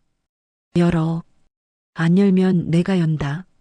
사장은 한참을 버텼어요. 하지만 동철의 눈빛이 너무 무서웠습니다. 결국 사장이 비밀번호를 눌렀어요. 철컥. 금고 문이 열렸습니다. 동철이 안을 들여다봤어요. 현금 다발이 있었습니다. 그리고 그 옆에 작은 것이 하나 있었어요. 검은색 칩이었습니다. 동철이 그걸 집어들었어요. 이게 뭐야? 사장의 얼굴이 흙빛으로 변했습니다. 그건 사고 기록 칩이지? 동철이 눈을 가늘게 떴어요. 차에서 빼돌린 거지. 증거 인멸하라고 시켰는데 이건 몰래 챙겨둔 거야. 나중에 더 뜯어먹으려고. 사장이 바닥에 털썩 주저앉았어요. 살려주세요. 저는 시킨 대로 한 것뿐이에요. 동철이 칩을 주머니에 넣었어요. 그리고 씩 웃었습니다. 도둑놈 욕심이 사람을 살리네. 동철은 사고 기록 칩을 손에 쥔 채 폐차장 사장을 내려다봤어요. 사장은 바닥에 주저앉아 벌벌 떨고 있었습니다. 제발 살려주세요. 저는 시킨 대로 한 것뿐이에요. 사장이 두 손을 모아 빌었어요. 동철은 냉정하게 물었습니다. 누가 시켰어? 태진그룹 비서실장이요. 사장의 목소리가 떨렸어요. 1년 전에 새벽에 전화가 왔어요. 차 한 대 처리하라고요. 돈은 얼마든지 주겠다고. 동철이 팔짱을 꼈어요. 그래서 처리했어? 네. 차는 바로 눌렀어요. 앞차기로 찌그러뜨렸죠. 사장이 고개를 숙였습니다. 근데 이 칩은 왜 남겨뒀어? 동철이 손에 든 칩을 흔들었어요. 사장의 눈이 흔들렸습니다. 그게요. 솔직하게 말해. 안 그러면 증거인멸방조로 같이 들어가. 동철이 압박했어요. 사장이 한숨을 푹 쉬었습니다. 그리고 입을 열었어요. 처음엔 시키는 대로 하려고 했어요. 사장이 말했습니다. 차를 앞차기에 넣기 전에 안을 뒤졌거든요. 혹시 돈이나 뭐 건질 게 있나 싶어서요. 그래서 그때 사고 기록 장치를 발견했어요. 요즘 고급차에는 다 달려있잖아요. 사장이 손을 비볐어요. 호기심에 뽑아봤죠. 근데 내용을 보니까 사장의 목소리가 낮아졌습니다. 완전 대박이더라고요. 동철의 눈이 날카로워졌어요. 뭐가 찍혀 있었는데? 운전자 얼굴이요. 약에 취해서 비틀거리면서 운전하는 모습, 그리고 사고 나는 순간까지 다 찍혀 있었어요. 사장이 침을 꿀꺽 삼켰습니다. 근데 그 운전자가 보통 사람이 아니더라고요. 뉴스에서 봤거든요. 태진그룹 아들이었어요. 동철은 고개를 끄덕였어요. 그래서 이걸 빼돌린 거야. 나중에 협박하려고. 네. 사장이 고개를 푹 숙였습니다. 이거만 있으면 평생 돈 걱정 없이 살 수 있겠다 싶었어요. 재벌한테 한 달에 얼마씩 뜯어먹으면 되니까요. 동철이 피식 웃었어요. 그래서 협박했어? 아니요. 무서워서 못했어요. 사장이 고개를 저었습니다. 재벌한테 잘못 건드렸다가 제가 죽을 것 같았거든요. 그래서 그냥 금고에 넣어두고 있었어요. 언젠가 써먹으려고요. 동철은 한참 동안 사장을 내려다봤어요. 한심하다는 표정이었습니다. 내 욕심 덕분에 무고한 사람이 감옥에서 1년을 썩었어. 죄송해요. 사장이 바닥에 이마를 찧었습니다. 저도 몰랐어요. 다른 사람한테 죄를 뒤집어 씌운 줄은. 동철이 사장의 멱살을 잡아 일으켰어요. 일어나. 경찰서 가자. 네. 저를 잡아가는 거예요? 사장의 얼굴이 새파랗게 질렸습니다. 당연하지. 증거인멸방조의 협박 목적 증거 은닉. 죄가 한두 개가 아니야. 동철이 사장의 팔을 비틀어 뒤로 꺾었어요. 아야야야. 살살 좀 해요. 사장이 비명을 질렀습니다. 동철은 사장을 끌고 폐차장 밖으로 나왔어요. 폐차장 밖에는 동철의 차가 세워져 있었습니다. 동철은 사장을 뒷좌석에 밀어 넣었어요. 그리고 운전석에 앉았습니다. 시동을 걸기 전에 주머니에서 칩을 꺼냈어요. 작고 검은 칩. 이 안에 진실이 담겨 있었습니다. 동철은 휴대폰을 꺼내 민석에게 전화를 걸었어요. 신호음이 3번 울리고 전화가 연결됐습니다. 여보세요? 민석의 목소리가 들렸어요. 나야, 마동철이야. 무슨 일이야? 뭐 찾았어? 민석의 목소리가 긴장되어 있었습니다. 동철이 씩 웃었어요. 대박이야. 사고 기록 칩 찾았어. 전화기 너머에서 숨 들이쉬는 소리가 들렸어요. 뭐? 진짜야? 사고 당시 영상이 다 들어있대. 태진이가 약에 취해서 운전하는 것까지. 민석이 잠시 침묵했어요. 그리고 떨리는 목소리로 말했습니다. 동철아, 고맙다. 고마워하긴. 아직 끝난 거 아니야. 동철이 말했어요. 이거 가지고 법정에서 확실하게 끝장내야지. 알았어. 빨리 가져와. 알았어. 지금 간다. 동철은 전화를 끊고 시동을 걸었어요. 그날 저녁이었습니다. 서울 시내의 한 사무실. 민석은 책상 앞에 앉아 칩의 내용을 확인하고 있었어요. 노트북 화면에 영상이 재생되고 있었습니다. 깜깜한 밤. 차 안에서 찍힌 영상이었어요. 운전석에 박태진이 앉아 있었습니다. 눈이 반쯤 풀려 있었어요. 입가에는 침이 흘러내리고 있었습니다. 약에 완전히 취한 상태였어요. 태진이 핸들을 잡고 있었습니다. 손이 떨리고 있었어요. 크하하. 영상 속에서 태진의 웃음소리가 들렸어요. 속도계 바늘이 올라가는 게 보였습니다. 100km, 120km, 150km. 민석의 표정이 굳어졌어요. 영상이 계속 재생됐습니다. 갑자기 화면 앞에 무언가가 나타났어요. 사람이었습니다. 도로 위를 걷고 있는 노인이었어요. 태진은 브레이크를 밟지 않았습니다. 아니, 밟을 수 없었어요. 반응이 늦었거든요. 쾅! 충돌음이 울렸어요. 화면이 흔들렸습니다. 노인의 몸이 공중으로 붕 떠올랐어요. 민석은 눈을 감았습니다. 손이 떨렸어요. 분노와 슬픔이 뒤섞인 감정이었습니다. 영상은 계속됐어요.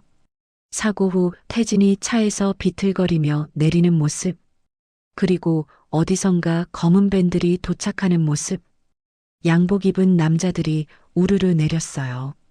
그들이 수역을 폭행하는 장면도 찍혀 있었습니다. 수역이 바닥에 쓰러져 발버둥 치는 모습, 남자들이 수역의 입에 억지로 술을 들이붓는 모습. 민석은 주먹을 불끈 쥐었어요. 이 악마 같은 놈들. 민석이 이를 갈았습니다.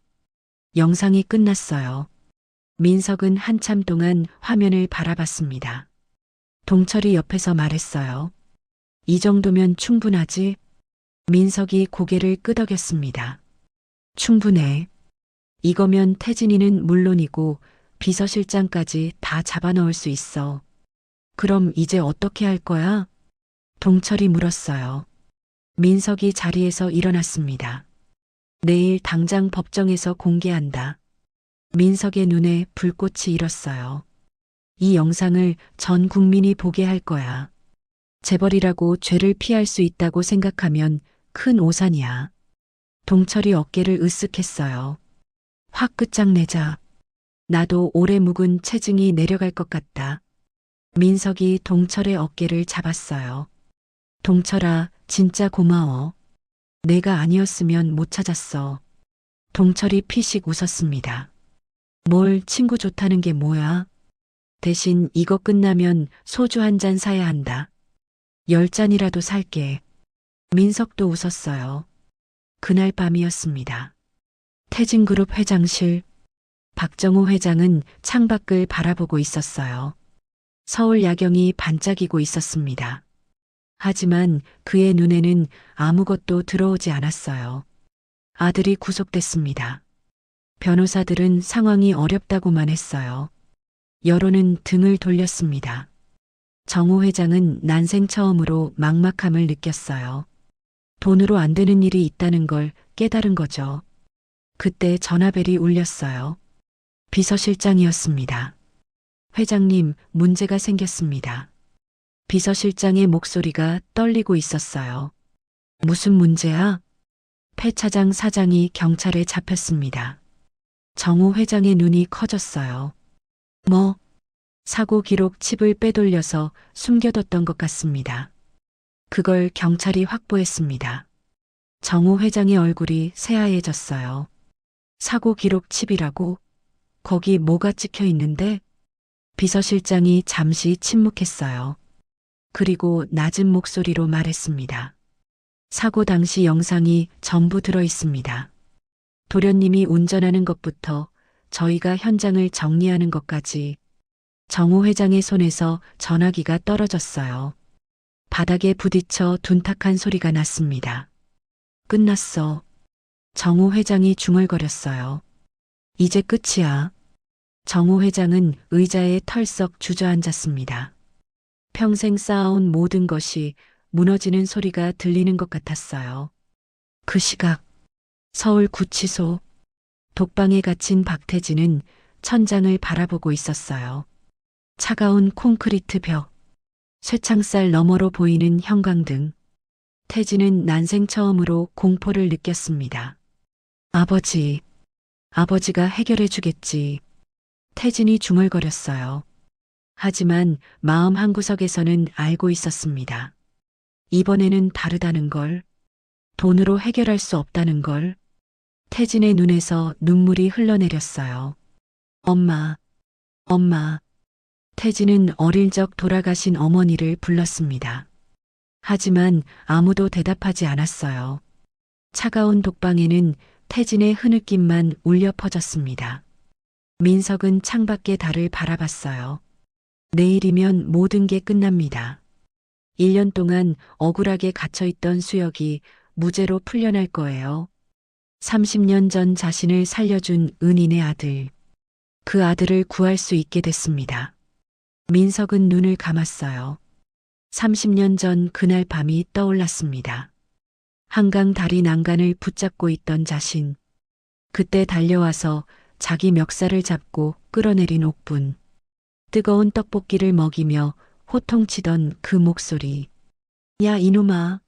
죽을 힘은 있고 밥숟가락 들 힘은 없어. 민석의 눈가가 촉촉해졌어요. 어머니, 내일 아들 돌려드릴게요. 민석이 나지막하게 중얼거렸습니다. 밤하늘의 달이 유난히 밝았어요. 드디어 그날이 밝았습니다. 2차 공판일이었어요. 서울중앙지방법원 앞은 인산인해를 이루고 있었습니다. 기자들이 카메라를 들고 몰려 있었어요. 취재 차량들이 도로를 가득 메웠습니다. 시민들도 구경하러 나왔어요. 오늘 판결 어떻게 될까? 재벌 아들 감옥 가겠지? 글쎄, 돈 있으면 다 빠져나오던데. 사람들이 수군거렸습니다. 모두의 관심이 이 재판에 쏠려 있었어요. 오전 10시 304호 법정 문이 열렸습니다. 방청객들이 우르르 들어왔어요. 방청석이 순식간에 가득 찼습니다. 맨 앞줄에 옥분이 앉아 있었어요. 오늘따라 흰 저고리를 단정하게 차려입었습니다. 주름진 손을 꼭 모으고 있었어요. 눈가에 눈물 자국이 남아 있었습니다. 밤새 잠을 못 잔 것 같았어요. 옥분 옆에는 마동철이 앉아 있었습니다. 동철이 옥분의 손을 토닥였어요. 어머니, 오늘 다 끝날 겁니다. 걱정 마세요. 옥분이 고개를 끄덕였어요. 고맙습니다. 정말 고마워요. 옥분의 목소리가 떨렸습니다. 피고인석에 수혁이 앉았어요. 수갑은 이미 풀려 있었습니다. 수혁의 얼굴에는 여전히 피로가 남아 있었어요. 하지만 눈빛은 지난번과 달랐습니다. 희망이 보였어요. 수혁이 방청석을 돌아봤습니다. 어머니와 눈이 마주쳤어요. 옥분이 환하게 웃었습니다. 수혁도 미소를 지었어요. 1년 만에 보는 어머니의 웃음이었습니다. 반대편에는 박태진이 앉아 있었어요. 주황색 죄수복을 입고 있었습니다. 손에는 수갑이 채워져 있었어요. 태진의 얼굴은 일주일 사이에 확 늙어 있었습니다. 눈 밑에 짙은 그림자가 드리워져 있었어요. 광대뼈가 툭 튀어나왔습니다. 감옥밥이 맞지 않는 것 같았어요. 태진 옆에는 비싼 양복을 입은 변호사 3명이 앉아 있었습니다. 대한민국 최고의 로펌 소속이었어요.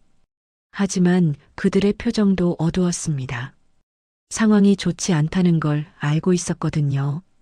전원 기립. 법원 경위가 외쳤어요.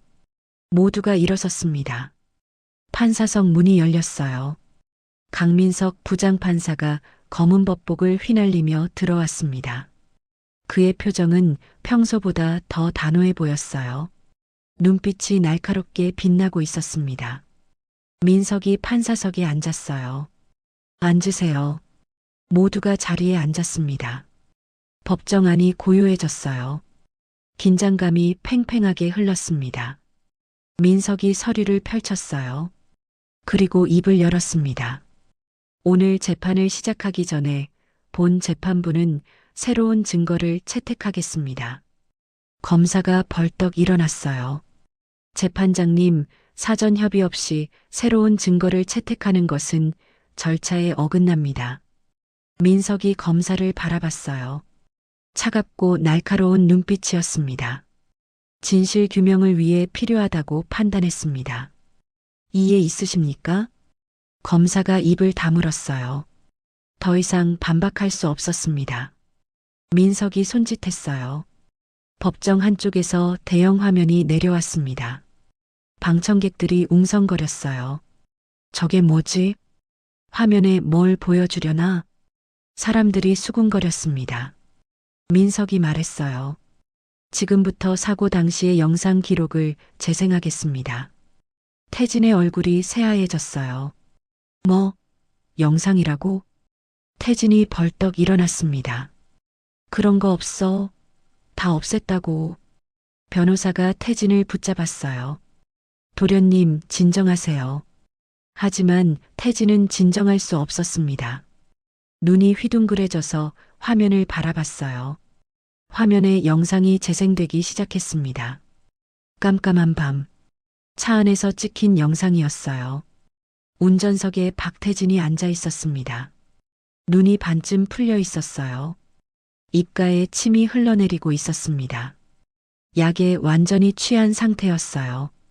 방청석에서 탄성이 터져 나왔습니다. 저거 봐. 완전 약에 취했잖아. 어떻게 저런 상태로 운전을 해? 사람들이 웅성거렸어요. 영상은 계속됐습니다. 태진이 핸들을 잡고 있었어요. 손이 떨리고 있었습니다. 속도계 바늘이 올라가는 게 보였어요. 100km, 120km, 150km. 크하하. 영상 속에서 태진의 웃음소리가 울렸어요. 법정 안이 술렁거렸습니다.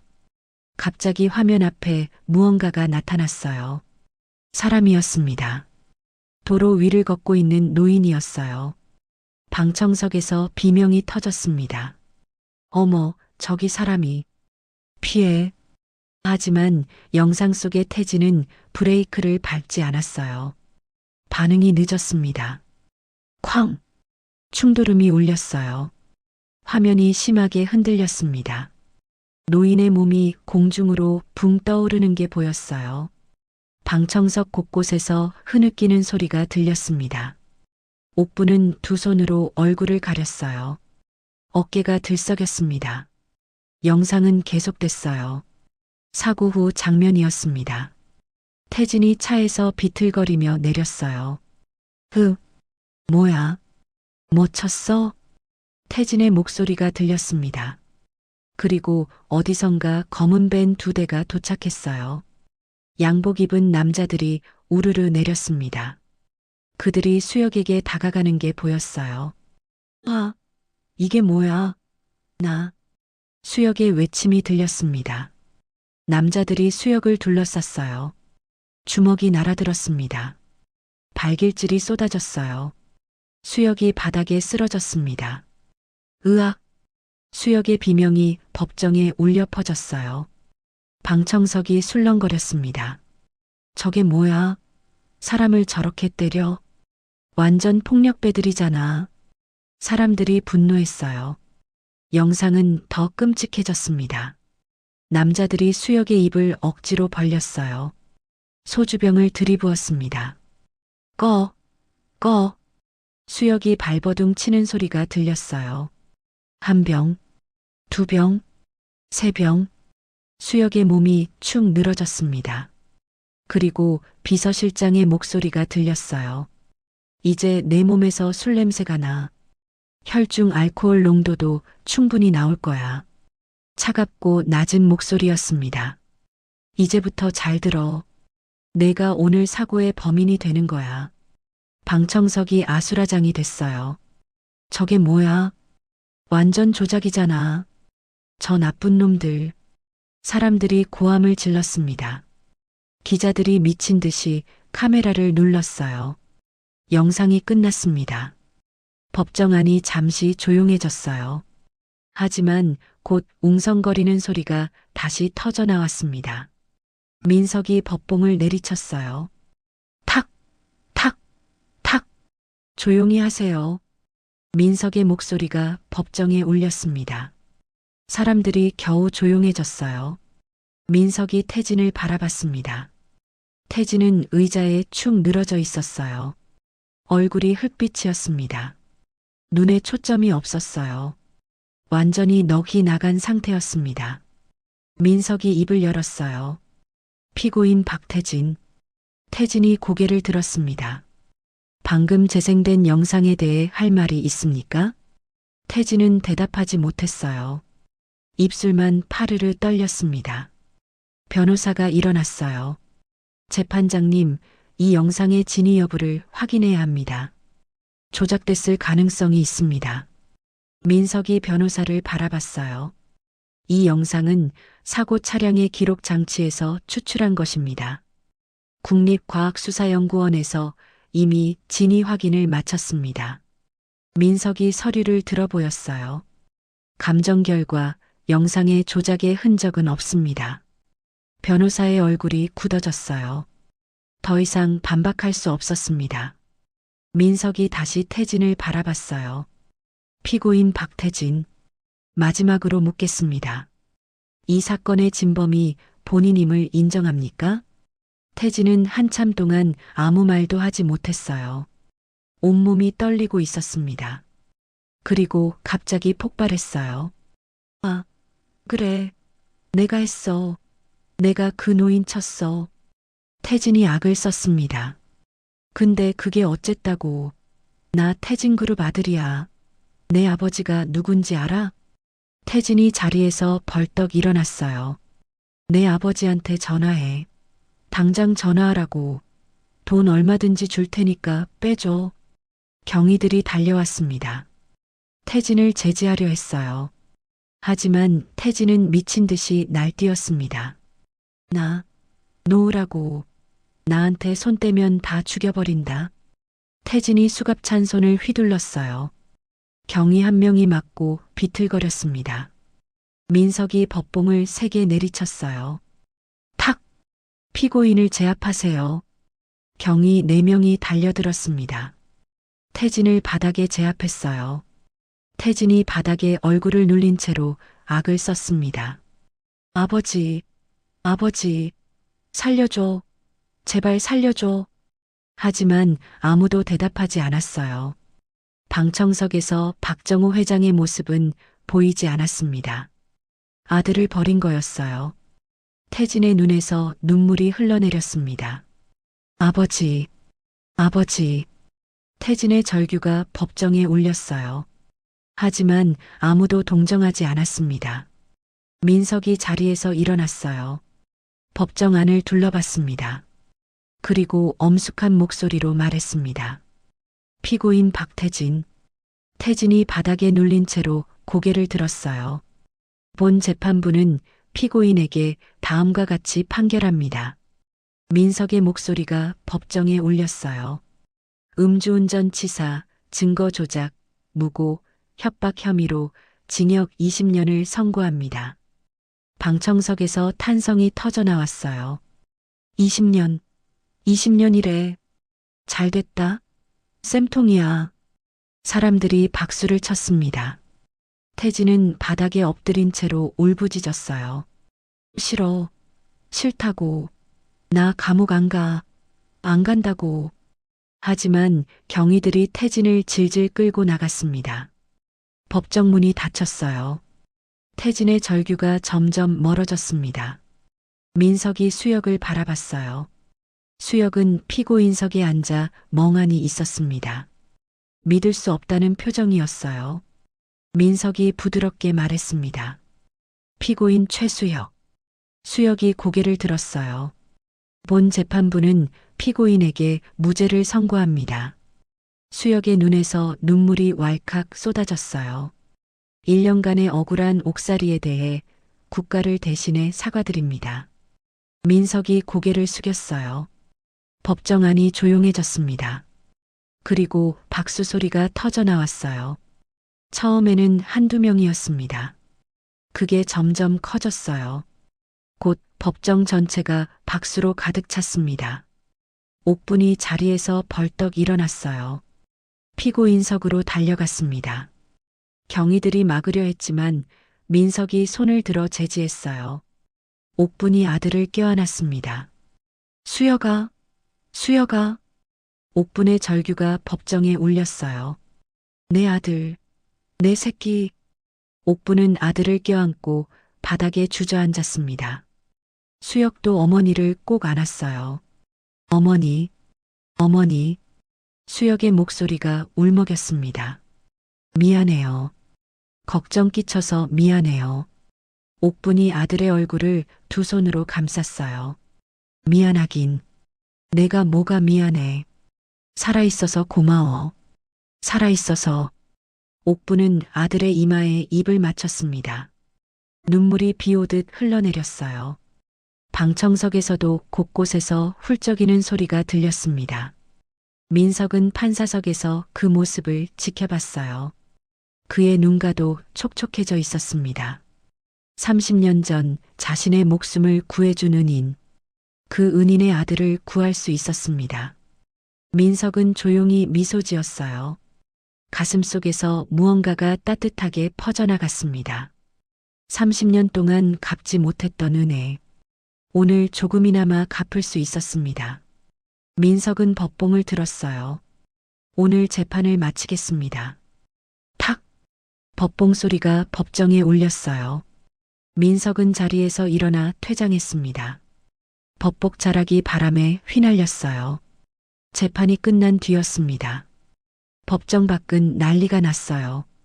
기자들이 우르르 몰려들었습니다. 카메라 플래시가 터지고 마이크가 쏟아졌어요. 최수혁 씨, 소감 한마디 해주세요.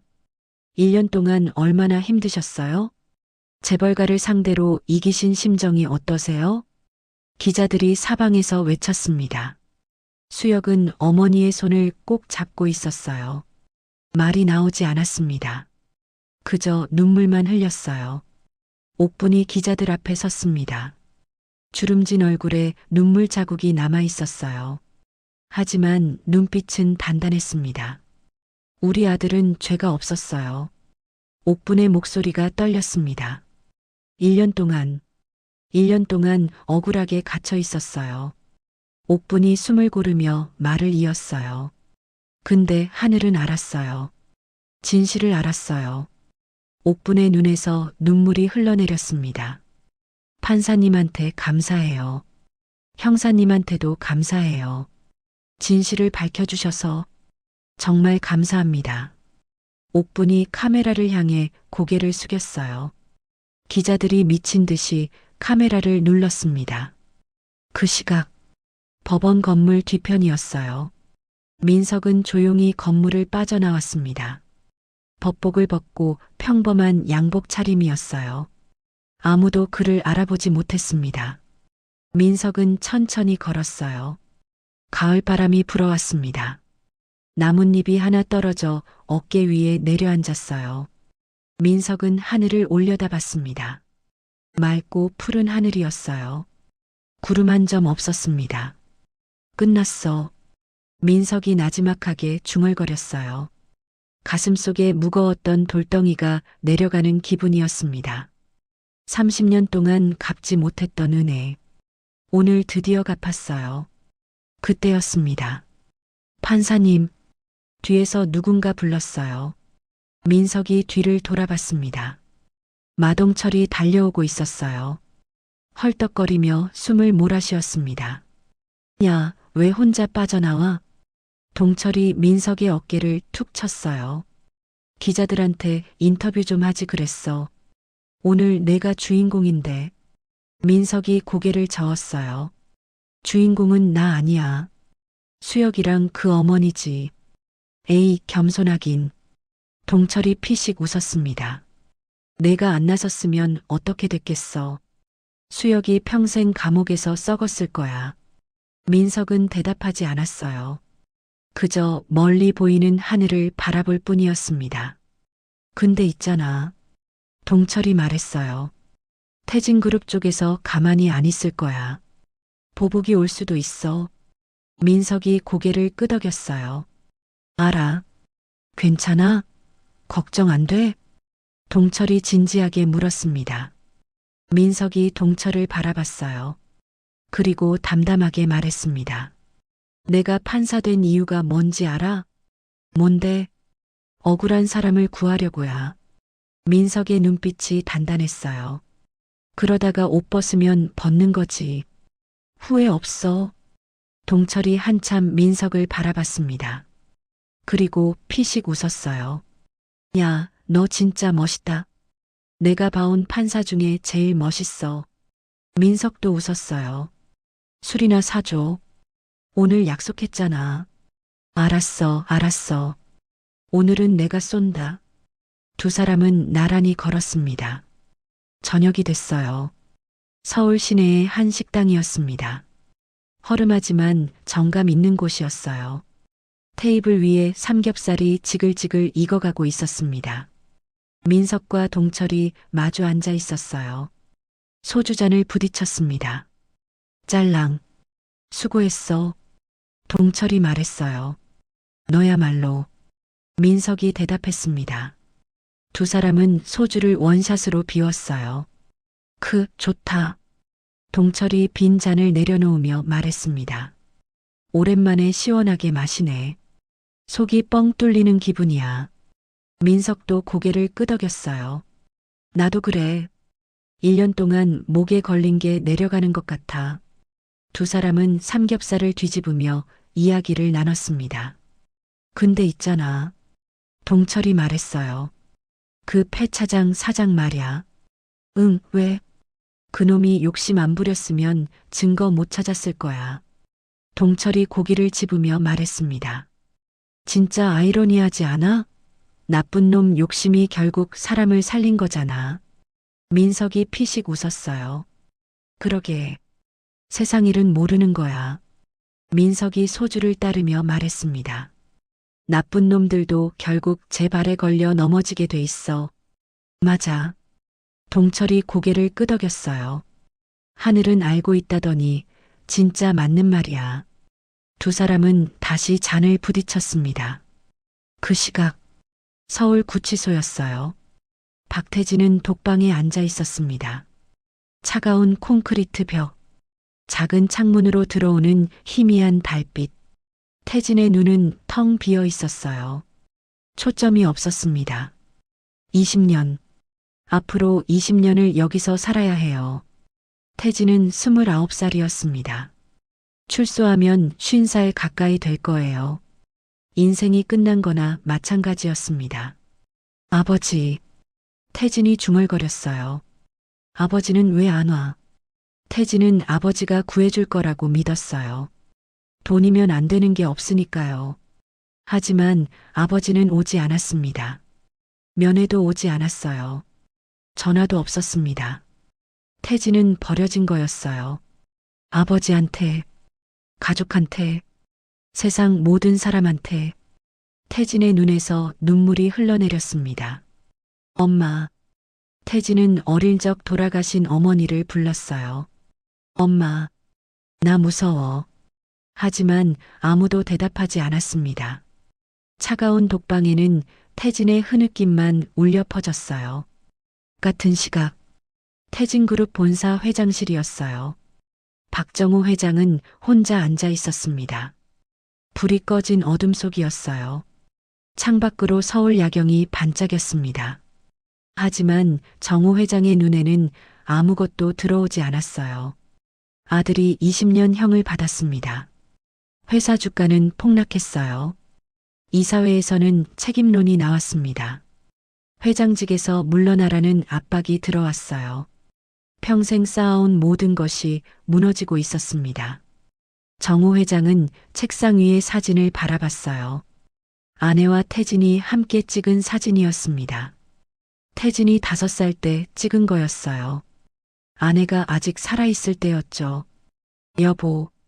정우 회장이 나지막하게 불렀습니다. 내가 태진이를 잘못 키웠어. 정우 회장의 눈에서 눈물이 흘러내렸어요. 돈이면 다 되는 줄 알았어. 돈으로 다 해결해 줄 수 있는 줄 알았어. 정우 회장은 고개를 떨구었습니다. 근데 아니었어. 돈으로 안 되는 게 있었어. 정우 회장의 어깨가 떨렸어요. 차가운 회장실에 그의 흐느낌이 울려 퍼졌습니다. 며칠이 흘렀어요. 뉴스에서는 연일 이 사건을 다뤘습니다. 재벌 3세 박태진, 징역 20년 확정. 무고한 시민에게 죄를 뒤집어 씌운 충격적 범죄. 태진그룹 회장, 책임지고 사퇴. 전국이 떠들썩했어요. 사람들은 분노했고 또 안도했습니다. 그래도 정의가 살아있네. 돈 있으면 다 되는 줄 알았는데 아니었어. 저 판사 진짜 대단하다. 여론은 민석을 칭찬했어요. 하지만 민석은 인터뷰를 거절했습니다. 조용히 자기 자리를 지켰어요. 일주일 뒤였습니다. 서울 외곽의 시장 골목이었어요. 낡은 간판이 걸린 가게가 있었습니다. 옥분이네 떡볶이라고 적혀 있었어요. 작고 허름한 가게였습니다. 하지만 안에서는 따뜻한 김이 모락모락 피어오르고 있었어요. 달콤하고 매콤한 냄새가 골목을 채웠습니다. 가게 안에는 손님이 가득했어요. 뉴스를 보고 찾아온 사람들이었습니다. 여기가 그 가게래. 할머니 떡볶이 먹어보자. 사람들이 줄을 서서 기다렸어요. 옥부는 땀을 뻘뻘 흘리며 떡볶이를 만들었습니다. 조금만 기다려요. 금방 나와요. 옥분의 목소리가 활기차게 울렸어요.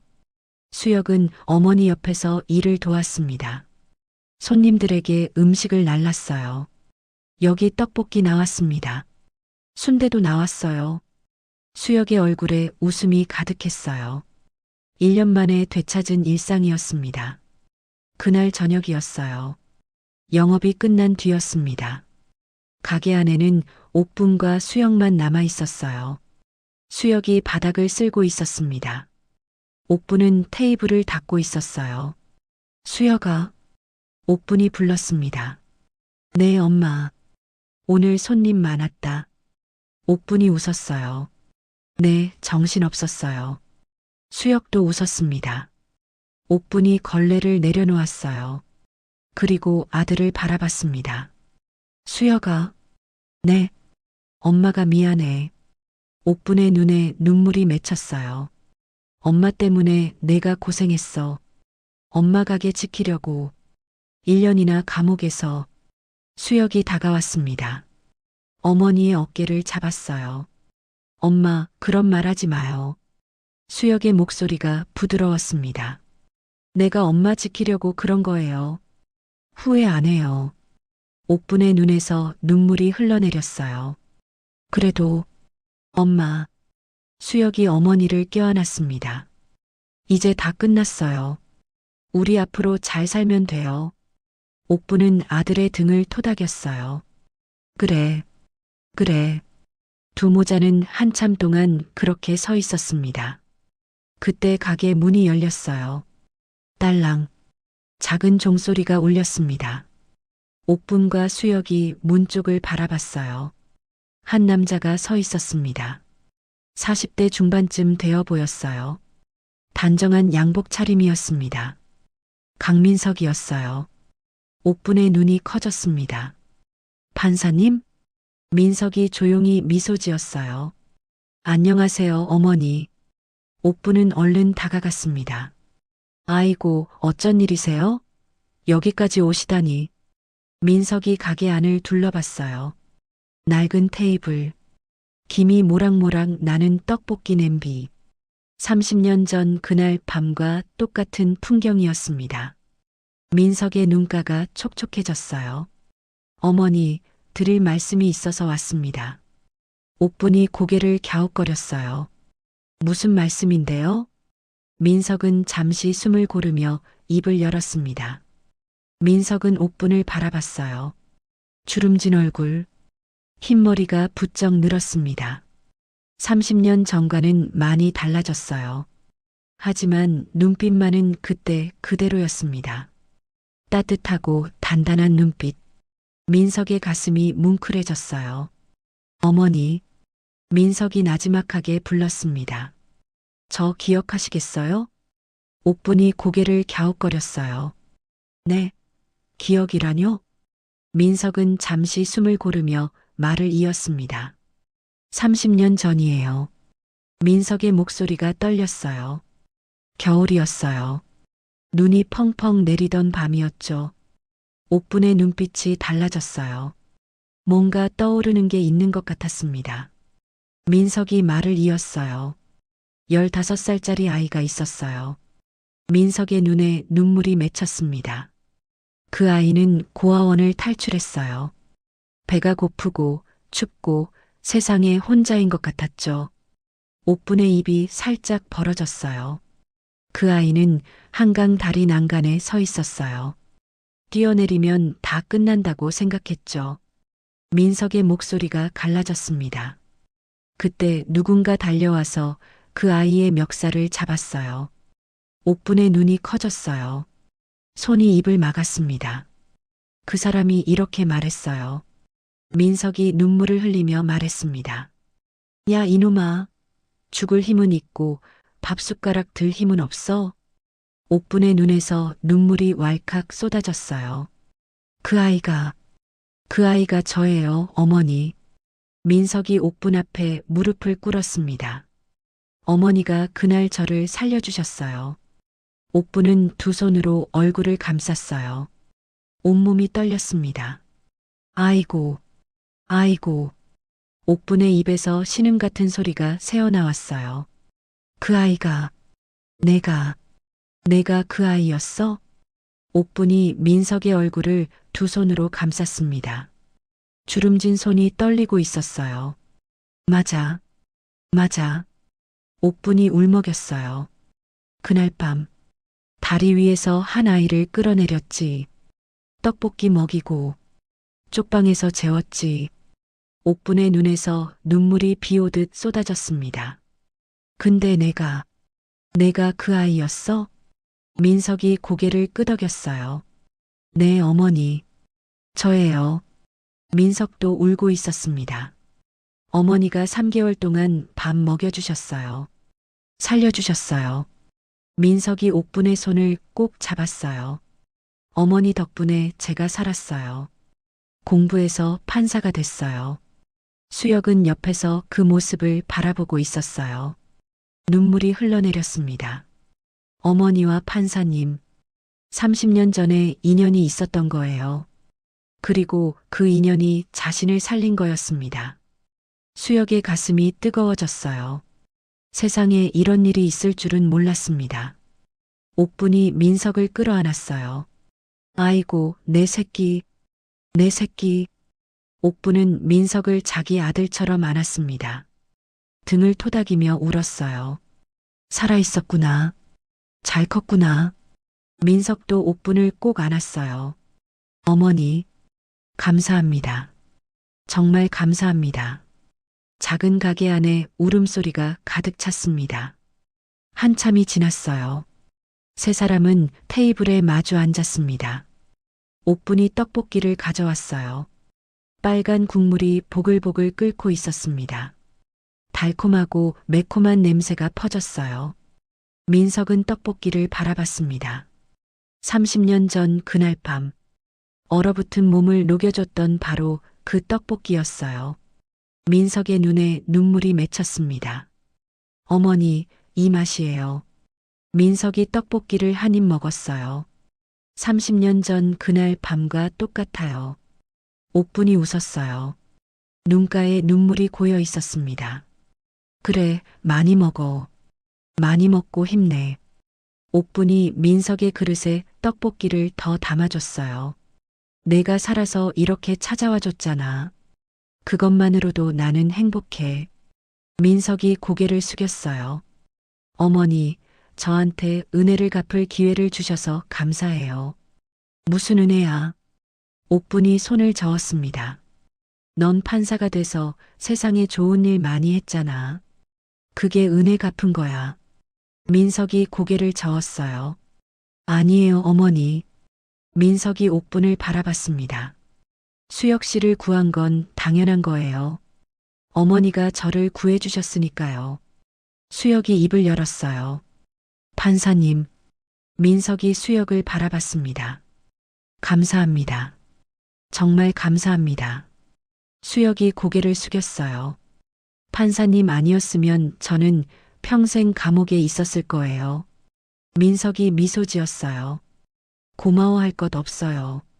저도 수혁 씨 어머니한테 받은 게 있으니까요. 민석이 옥분을 바라봤습니다. 어머니가 30년 전에 저한테 밥 한 끼 주셨어요. 그 밥값을 이제야 갚는 거예요. 옥분이 웃었어요. 밥값치고는 너무 크다. 아니에요. 민석이 고개를 저었습니다. 제 목숨값이에요.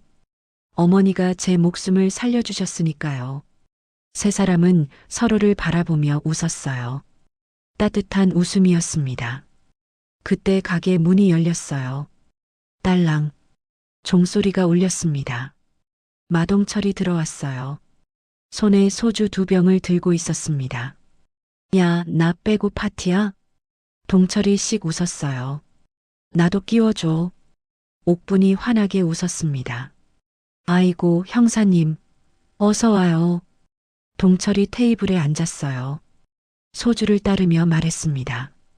오늘은 내가 쏜다. 자, 다 들어. 4사람이 소주잔을 들었어요. 수혁 씨 무죄 석방을 축하합니다. 동철이 외쳤어요.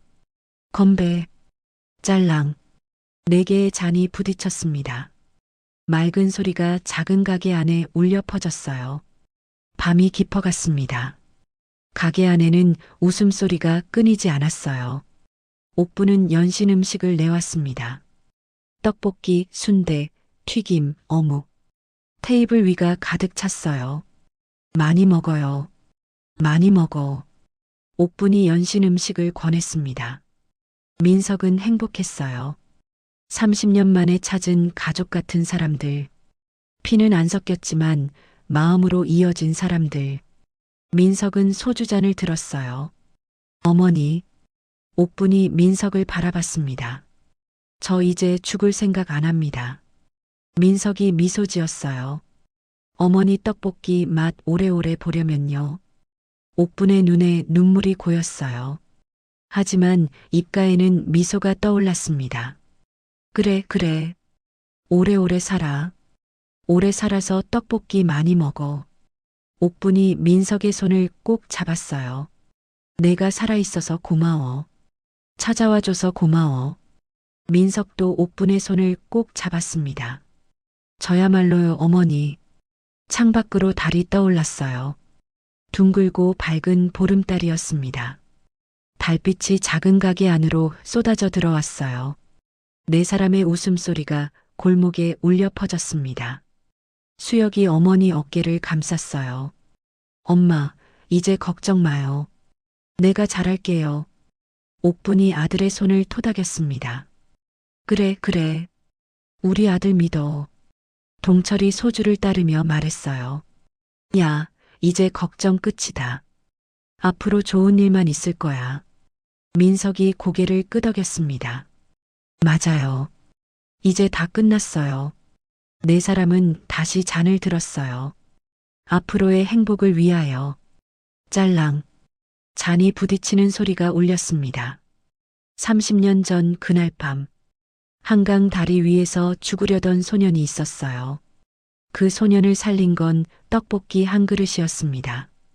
그리고 30년 후, 그 소년은 판사가 되어 돌아왔어요. 은인의 아들을 구했습니다. 세상은 때로 이렇게 돌고 돌아요. 뿌린 대로 거두는 거예요. 선한 일은 반드시 돌아옵니다. 때로는 30년이 걸리더라도요. 가게 불빛이 골목을 밝히고 있었어요. 따뜻한 김이 모락모락 피어올랐습니다. 웃음소리가 밤하늘로 퍼져나갔어요. 달이 그 모습을 내려다보고 있었습니다. 마치 축복하듯이요. 옥분이 중얼거렸어요. 하늘은 알고 있었어. 그녀의 눈에서 눈물이 흘러내렸습니다. 하지만 입가에는 미소가 떠올라 있었어요. 선한 일은 반드시 돌아온다더니 진짜였어. 옥분은 하늘을 올려다봤습니다. 보름달이 환하게 빛나고 있었어요. 고마워. 정말 고마워. 옥분의 감사가 밤하늘로 퍼져나갔습니다. 그리고 그날 밤 작은 떡볶이 가게에서 시작된 인연은 30년의 세월을 건너 마침내 아름다운 결실을 맺었습니다. 오늘의 이야기가 마음 한구석에 작은 숨결처럼 스며들었다면 앞으로도 당신의 하루에 조용한 위로가 되어드릴 이야기로 찾아오겠습니다. 구독과 좋아요는 큰 힘이 됩니다. 그리고 사연의 주인공을 위한 따뜻한 응원 한 줄 댓글에 남겨주세요. 당신의 오늘이 조금 더 행복하길 기원합니다. 인생우리였습니다.